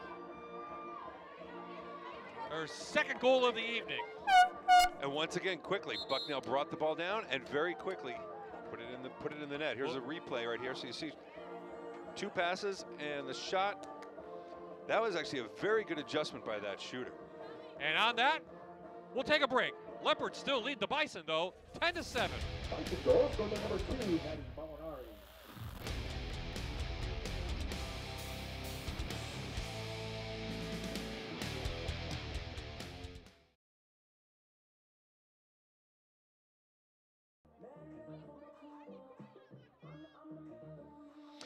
Know how much you're spending and on what each and every month. Know you're on track with your bills and upcoming payments. Know you have an entire cheering section at PNC Bank with PNC Virtual Wallet. Get all the details at pnc.com/virtual wallet. PNC Bank, National Association, member FDIC. We are back. Graham Field, campus of Bucknell University, Patriot League women's lacrosse action.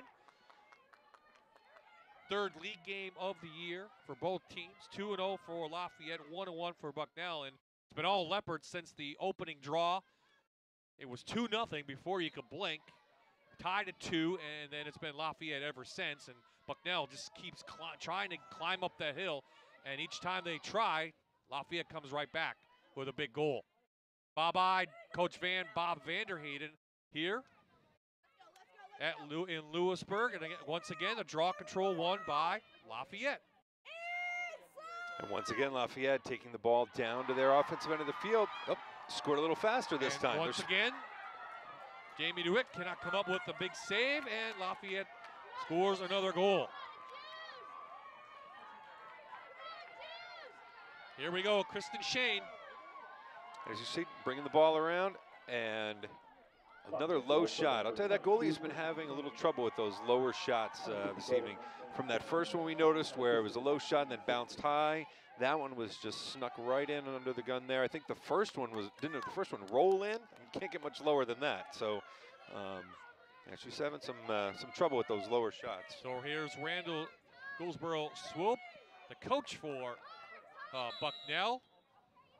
2 stints here with the Bison, 03 and 04. Then she went on to play for the U.S. national team up till 2006, returning back here in 2012. She's a gold medalist and a 3-time national champion with the Maryland Terrapins. And if we take a shot of her now, she cut her hair. She did. I had an opportunity to talk with both coaches on the field before the game, and they are both very knowledgeable about this. I mean, which kind of goes without saying. They're D1 level coaches, and you know they've been here for a number of years, or with their teams for a number of years. Right in front to win with Bob. Sorry. No, that's okay. With the great save. Fantastic save by the goalie there. Yep.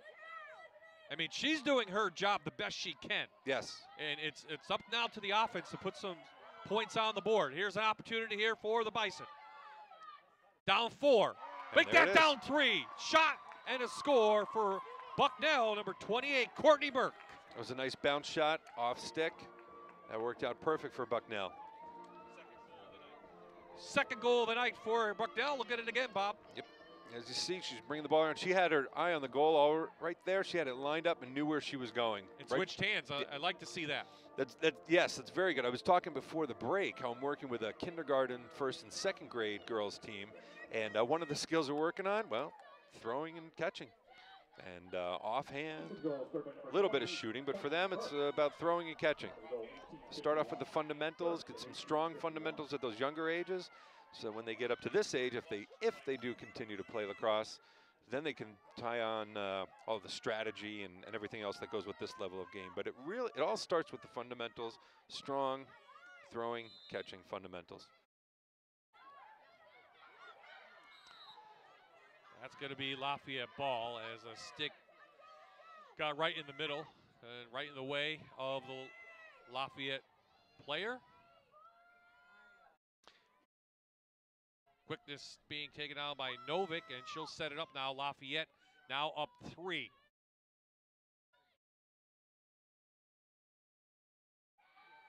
I think that went off the side of the net again, and that was Davey who tried to score. And here's DeWitt on the clear. Nice clearing pass. I wouldn't have gone right up the middle, but that's where she had the opening. Here we go. Pass all the way across. Intercepted. Those have been very difficult tonight. Yes. They've done that several times at Bucknell, going across the field, and they just haven't worked. No, haven't had luck with that. And it turns into a goal by Wilhelmsen. Now she has 3 on the evening.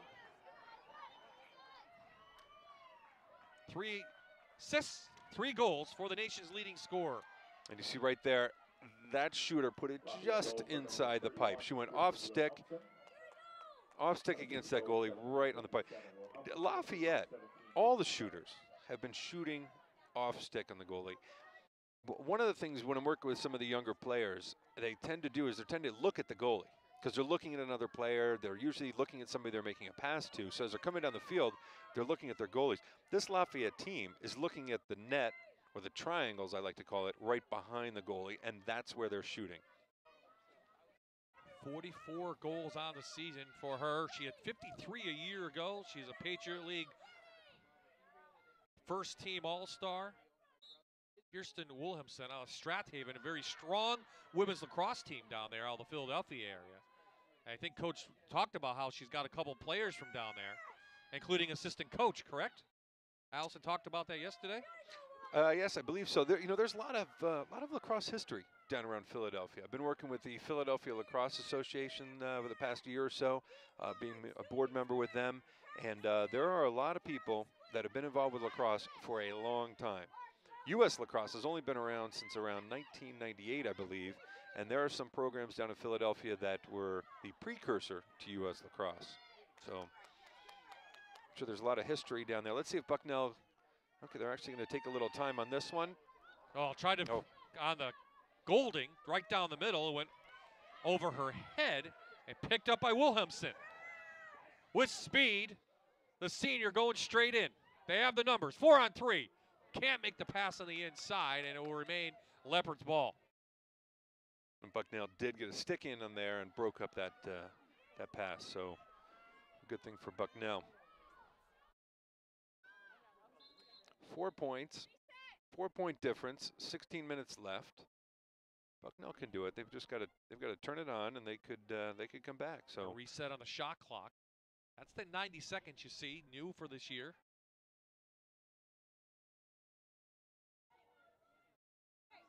We've only had one Bucknell possession that really brought the clock down. They weren't able to score. So now the referees are going to get together. Not sure about this one.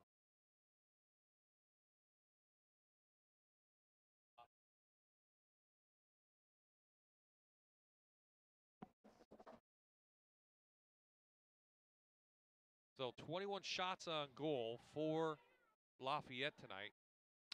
Just 10 for Bucknell. Looks like they had to make a change to the game clock. That's what we were talking about with the officials beforehand. Before the game, there is the possession clock, the 90 seconds. There is the game clock. Some of the times they're in sync, and other times they're not. So right there, the officials did the right thing.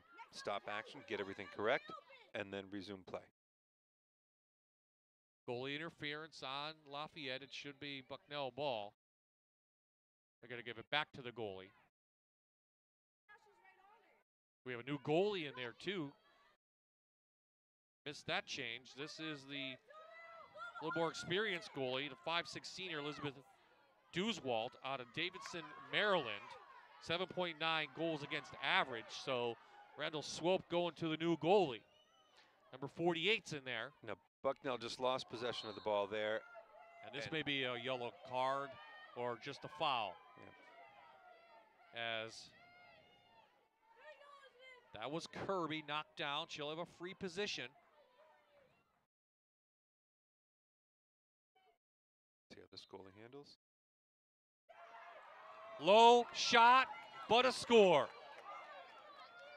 Dewswalt couldn't come up with it, and a goal goes in for Jane Kirby. As you see right here, the shooter just lines up the shot and immediately was going for a bounce shot right out in front of the goalie, and was able to put that one in. 29 goals on the season for the sophomore. Now it's up to a 5-goal lead for the Leopards, looking to go undefeated 3-0.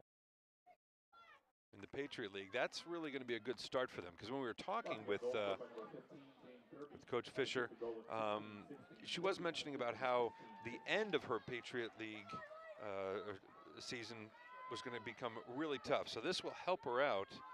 Yeah, because they end the season with Loyola, Navy, and Lehigh.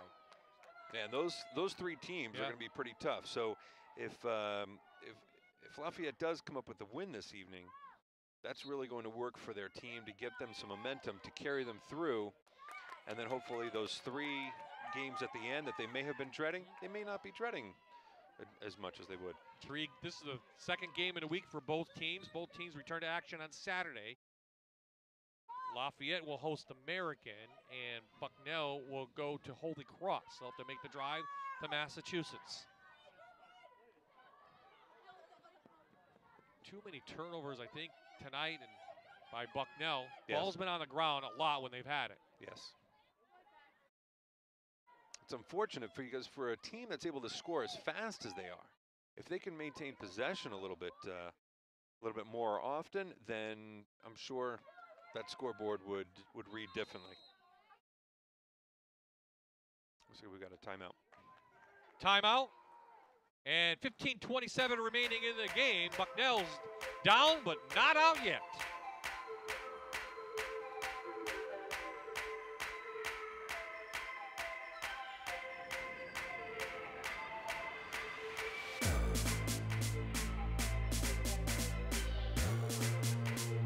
You're watching Bucknell Lacrosse on MyTV WQMY. Presented by Wise Markets and Wyoming Seminary.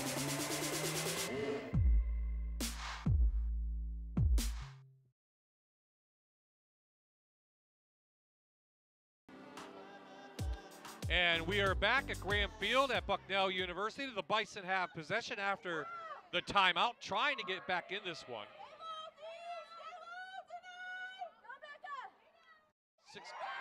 Shoot, score for Bucknell. Finally getting it is Becca Golding. They tried that a couple times. I was just about to say that the Lafayette defense seems to be playing more aggressive man-to-man, and Bucknell was able to find an open lane and took a perfect shot. Here comes a replay, so if you watch this, the Lafayette players are more matched up, which gave an opportunity and a perfect opportunity for the Bucknell shooter just to open up that lane and just put it right in the back of the net. Goal for number 25, Becca Golding. At Bucknell, there is only one way to gear up for college at prices any Bison can appreciate. Shop at Office Depot Office Max, the official office product supplier for Bucknell Athletics. So Golding picks up her first goal of the season, and now the lead is 4, 14:58 remaining, plenty of time here. If they could win a draw, another draw won by Lafayette. We're going to have a push or something from behind, a foul, and quick restart.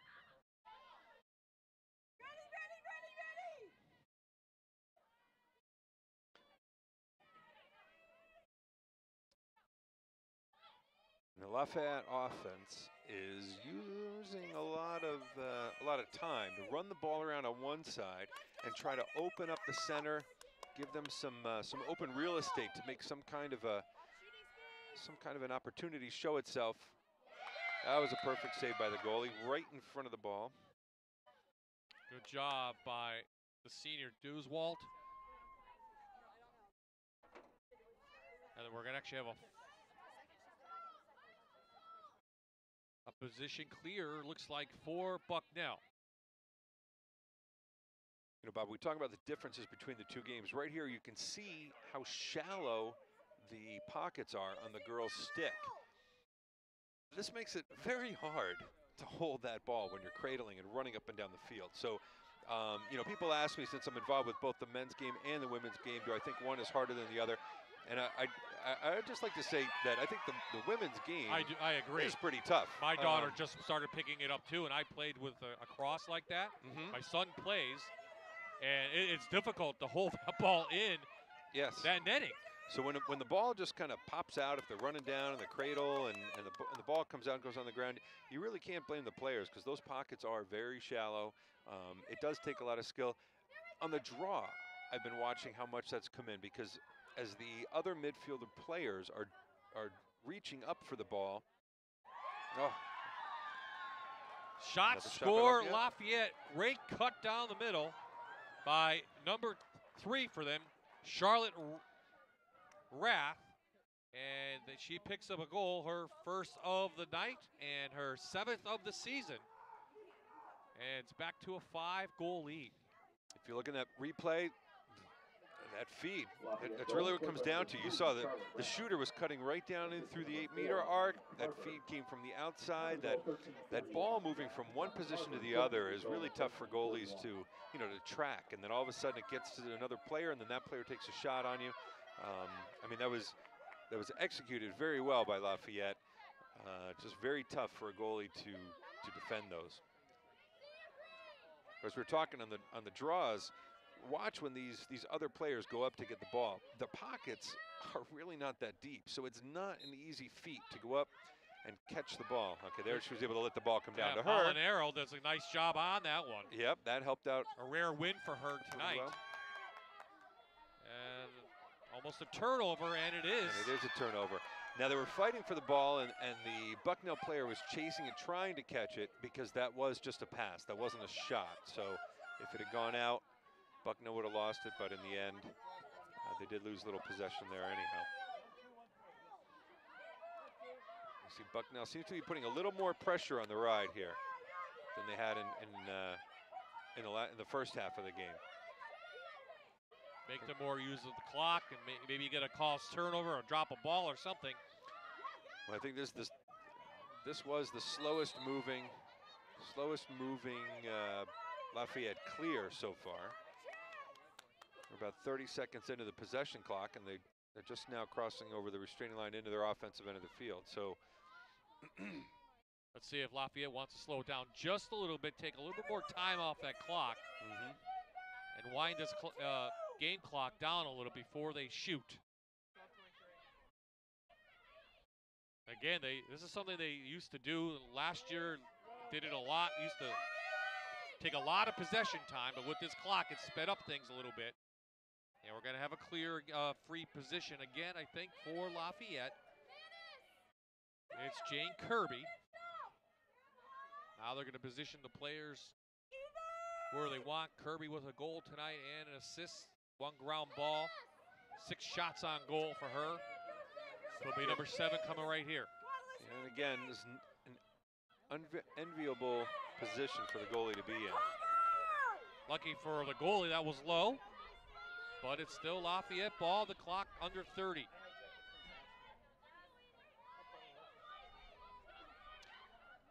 Left-handed shot, no good, but Lafayette has a player right in the X position.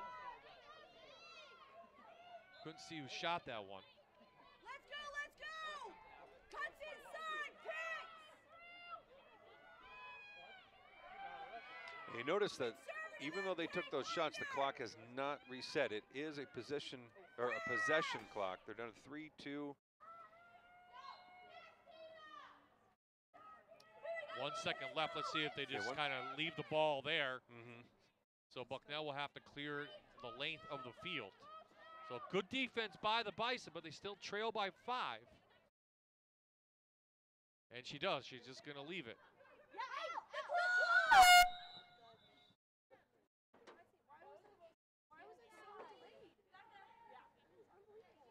So you heard a horn. That was because the shot clock went up. Possession clock again, sorry. Possession clock, right. It's a first year. We'll get used to it. Yep.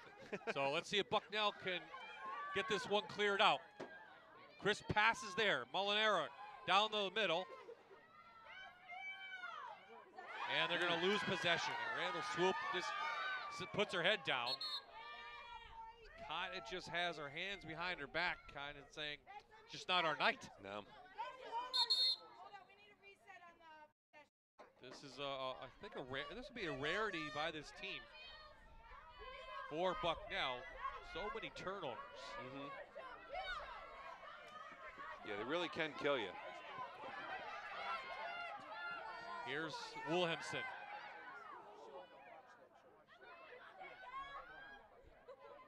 Lafayette content just to take a little time off the clock. Up by 5, coming up on the 10-minute mark in the game. You know, Bob, my observation on this possession clock is that it's going to favor the disciplined team. So even if a team has been used to, running the clock down and holding the ball for a little while, they can still do that for about 80 seconds. And then they've got, 10 seconds to take a shot or get the ball back in the corner. But a team that maybe is trying to rush it,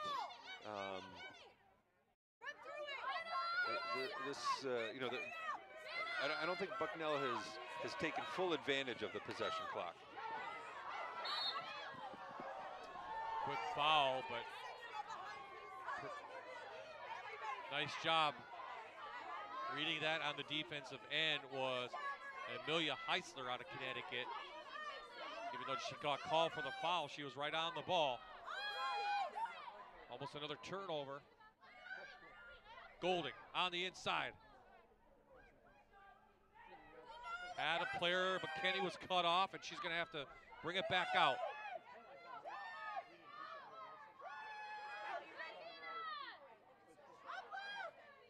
There's a shot and a goal on the inside. Good job by Bucknell. Yeah. Little sneak around shot there. Molinari with another goal. She's done a nice job tonight. That's 30 goals for her. There, as you can see, she caught the ball, and then she redirected, came right around number one, that defender there, and was able to sneak the ball in. But once again, they didn't take advantage of all that possession time. I mean, we're towards the end of the game here. They need to get some more points up on the board.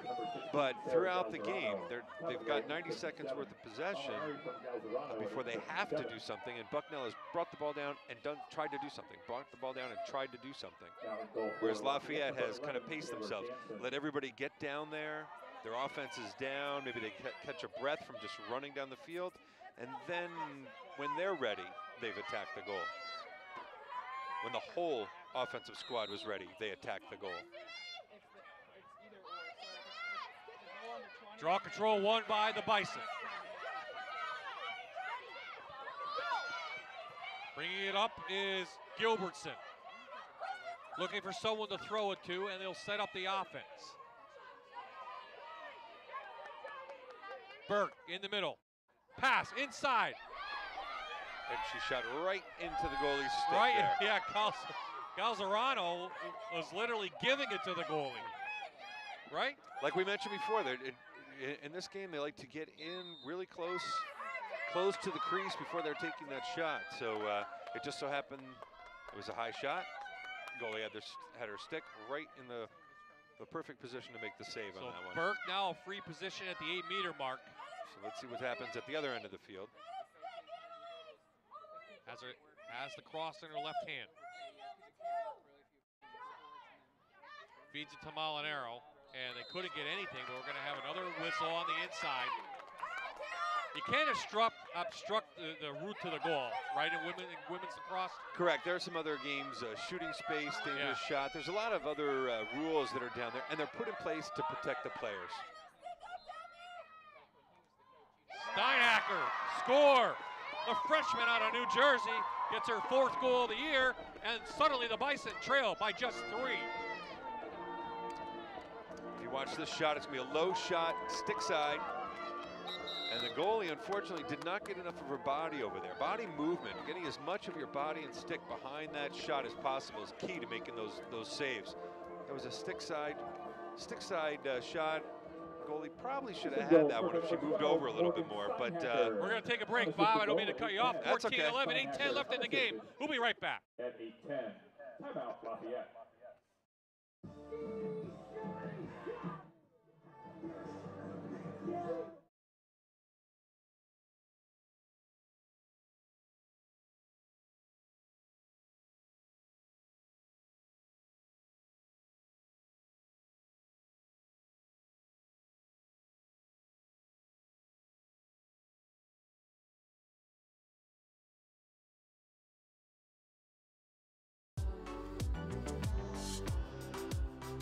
Well, the goalie roulette continues for Lafayette. We've seen Allie, we've seen Anna, and now we're going to see the freshman Taylor Danson. She's only played 28 minutes, but she only gives up 8.34 goals per game. She's in the goal. She gave up the last goal to Molinaro, and we have a 3-goal lead now, Bob. New goalie for the Leopards. Well, we talked about it a couple of times this evening. Goalie by committee.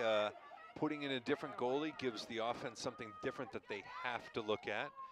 Sometimes that can go in your favor, and other times maybe not. But big draw control here. It is taken by Bucknell. Let's see if they can get something going. Under 8 to play in the game. We're talking about these long passes that Bucknell has had to make on the clears. That's because Lafayette has been playing so aggressively on the rides. And they're, Lafayette has been forcing Bucknell to do something that they maybe didn't want to do, have to make long passes. I'm sure that Bucknell would rather make some 10, 15, 20-yard passes rather than a 30-yard pass across the field on their clears. Still time on the clock. They can run an offense. Look for the cutters. Bucknell comes in averaging 10 goals per game. They've surpassed that. They're going to need more of that if they want to win tonight. Shot on the outside by DeWitt, no good, but they retain possession. Still plenty of time on the clock. Coach Swope had said Bucknell, they've won back some games that were really tough. So, like I mentioned in the first half, you can't write Bucknell off. They could come back here. They're definitely battle tested.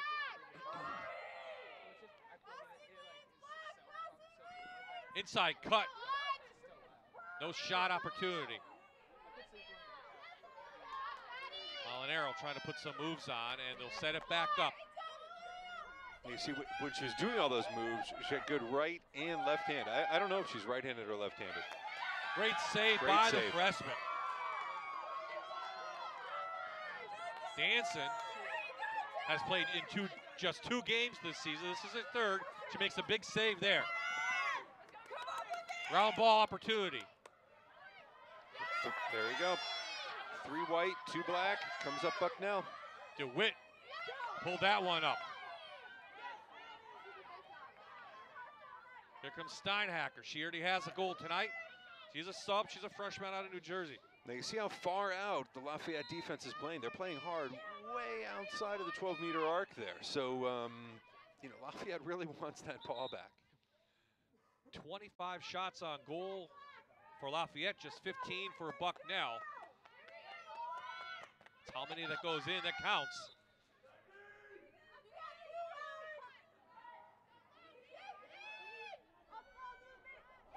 Knocked down in front of the goalie. A little bit of a scrum there. And a couple of hard hitting shots as a Lafayette player went down.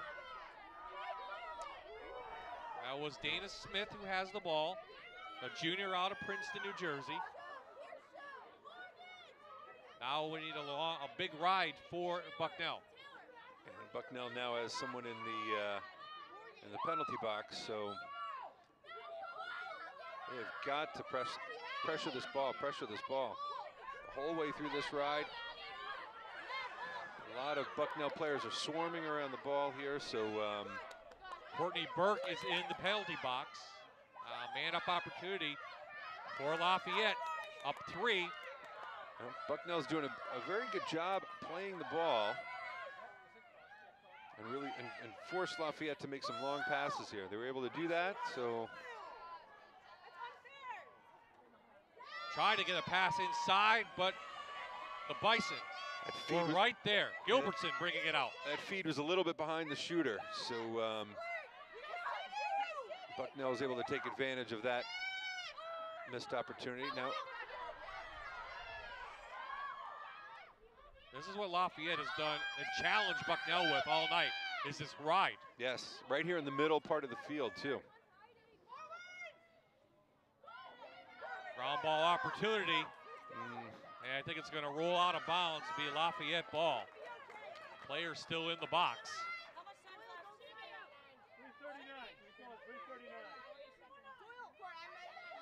So as you can hear, she'll be in at the 3:39 mark. Lafayette, I think their best thing to do here, Bob, will just hold on to the ball a little bit, work the clock. They've been able to do it all game, so if they can go back to some of the offensive type possessions they had in the first half of the game, then that'll bring about their success. But Bucknell has to come and play the ball harder, force something, force Lafayette to make a mistake, and capitalize on those mistakes.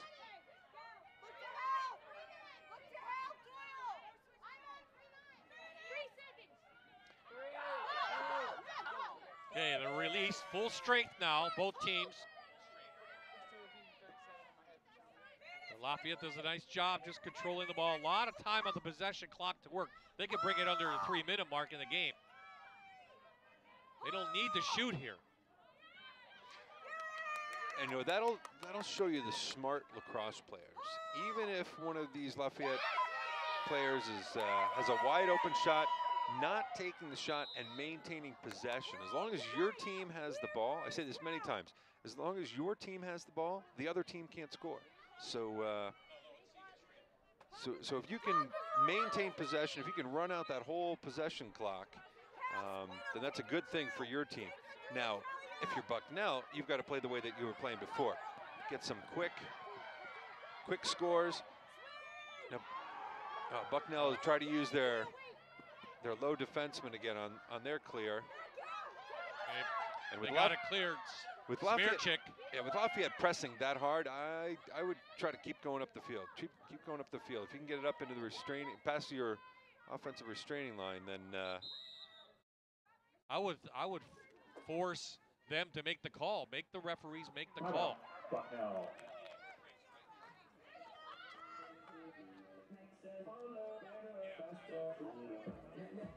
Okay, 2:24 in the game left. 3-goal lead for Lafayette.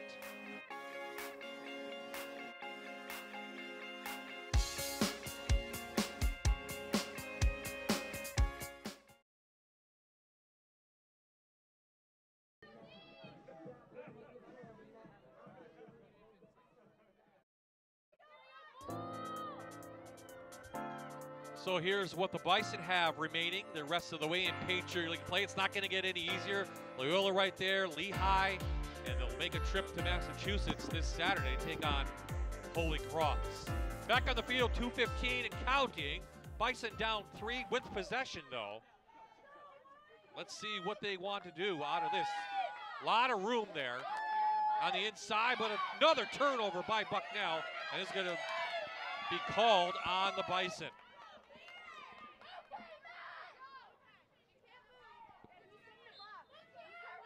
Two minutes left in the second half. Too many turnovers and yeah, the turnovers have been mistakes killing tonight. Yeah, they've been killing them. Unforced errors just killing Lafayette, or excuse me, Bucknell tonight. Now you see right there that Lafayette player coming down. She could have taken a shot. However, she just made a pass to her open teammate who was back at X. Wide open. Yep, oh, there it is again. Second time.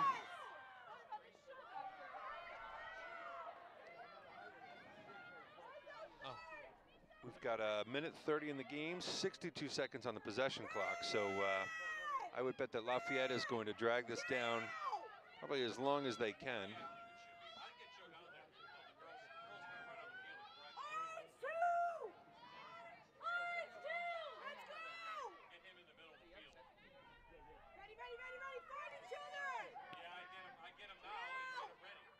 Yeah, Lafayette is just working the ball around the outside. Having a little throw and catch. 30 seconds on the shot clock and shot on goal. Dewswall with a big save, but under a minute to play. Shot clock is off.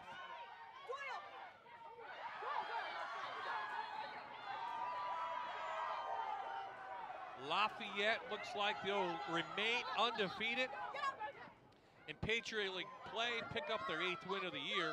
Bucknell follow 1-2 on the year, 6-4. And lose for the 3rd time in 4 games. We have a quick whistle. There'll be a free position. Looks like for the Bison.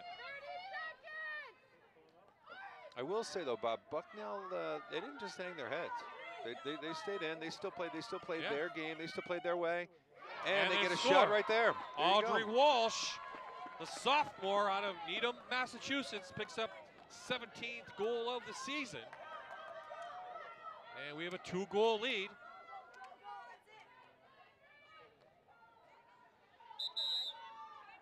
Now we get another And timeout. Bucknell will stay right here. So obviously the team's saving their timeouts to the end of the game. Well, you can see it looks like Coach Swope has a plan here.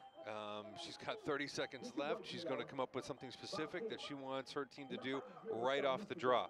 To go all the way back to the beginning of the game where we talked about keys of the game, Bucknell draw control. So if Bucknell can come up with the ball and get a shot in, this will make this pretty close. We could possibly go into overtime.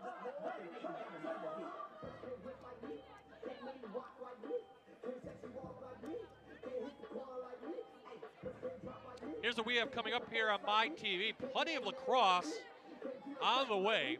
Saturday, we'll be back here against Army, 8th ranked team in the country, and then Bob and I will head up to Marywood University for a doubleheader.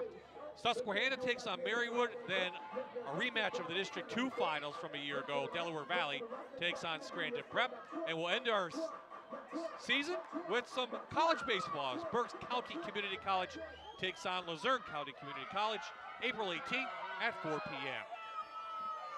So right where we started this game, Bob, Molinari against Shane on the draw. They need a quick goal. They need to win this draw right here, and referees is gonna get them back set up. Molinari coming in was first in draw control in the Patriot League. And Bucknell has it. How quick can you score? Oh, they get a turnover. And they're going to say it was tipped. Randall Swope says it was tipped, and it was. It is still Bucknell ball. 17 seconds left. Looking for an Good open job shooter on in the middle of the field. I'm not sure there's enough time left to do anything. A free position for the Bison. This is Smerik inside. It isn't And a over goal. till it's over. 8 seconds left, and Bucknell scores and cuts the lead to 1. Oh my. It ain't over till it's over, right? Yeah, Christina Manis, the senior, gets the goal. And here it is. She just lined that right up. You know, the goalie came out, was playing a little more aggressive on that one. And, well, Bucknell just took advantage of that. Manis' second goal of the night. Well, you talked about Bucknell not giving up. They're not giving There's up. no such thing as a win. Now we have a new draw controller. A little bit taller draw controller for Bucknell, trying to get this win. That is Steinhacker, and it's taken by Williamson. And she can run out the clock. Yeah, she's going to run down into the corner, and there it is. The Bison gave it all they had, but they come up 1 goal short. And to come that close at the end, I mean, that was a great finish to the game. Like I mentioned, Bucknell just did not give up. They played all the way to the end there. Then that last set for that draw, they were ready to take advantage of an offensive situation. They put most of their players up on the offensive end of the field, and Lafayette matched that by putting their defensive players up there. Unfortunately for Bucknell, that last draw just came up Lafayette. And it did. So Lafayette improves to 3-0 in league play. Bucknell will drop to 1-2. They'll head to Holy Cross, and Lafayette will host American. So Patriot League play continues on Saturday. Things tightening up. A big win by the Leopards here at Bucknell. They beat the Bison by 1 goal, 14-13.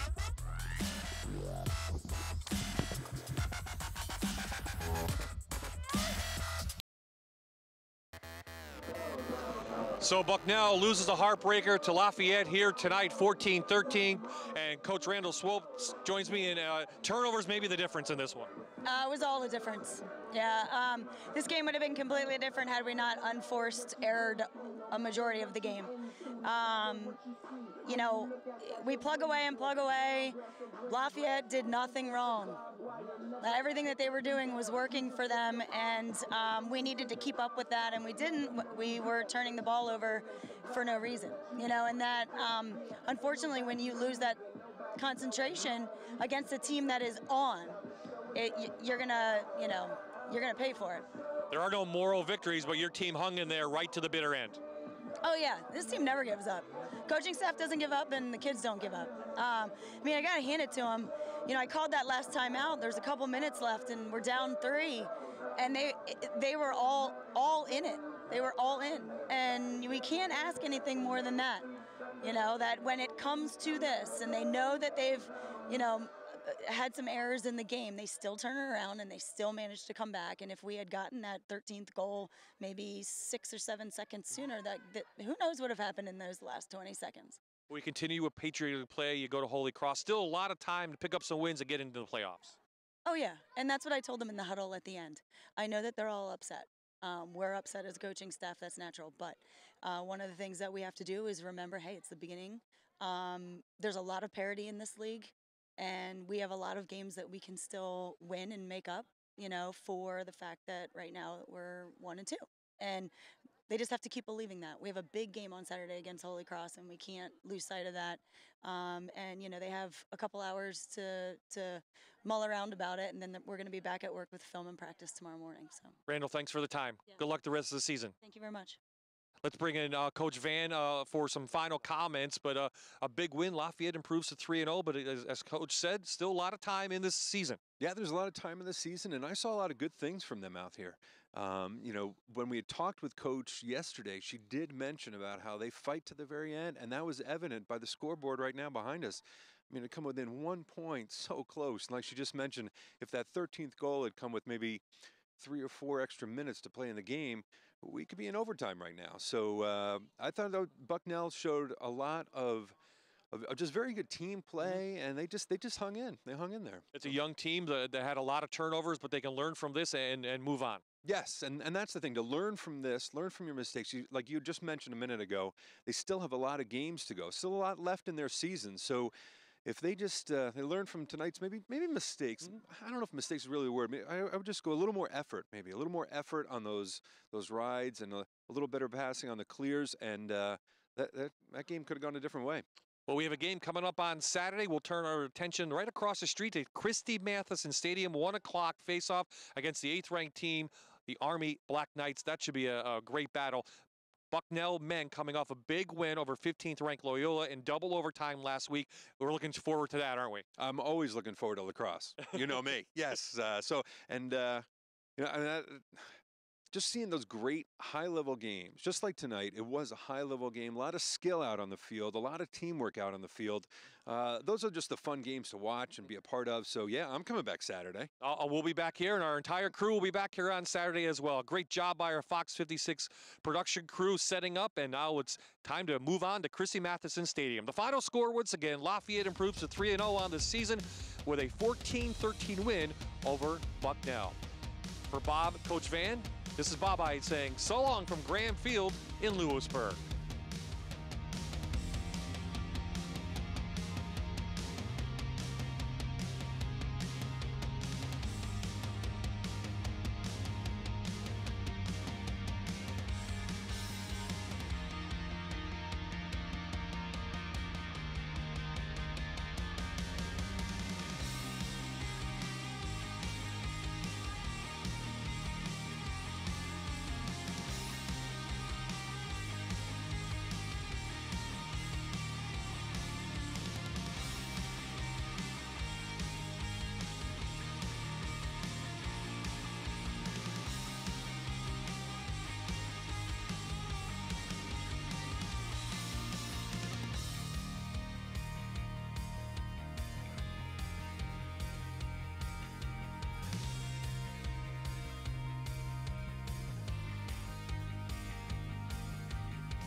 You're watching Bucknell Lacrosse on MyTV WQMY.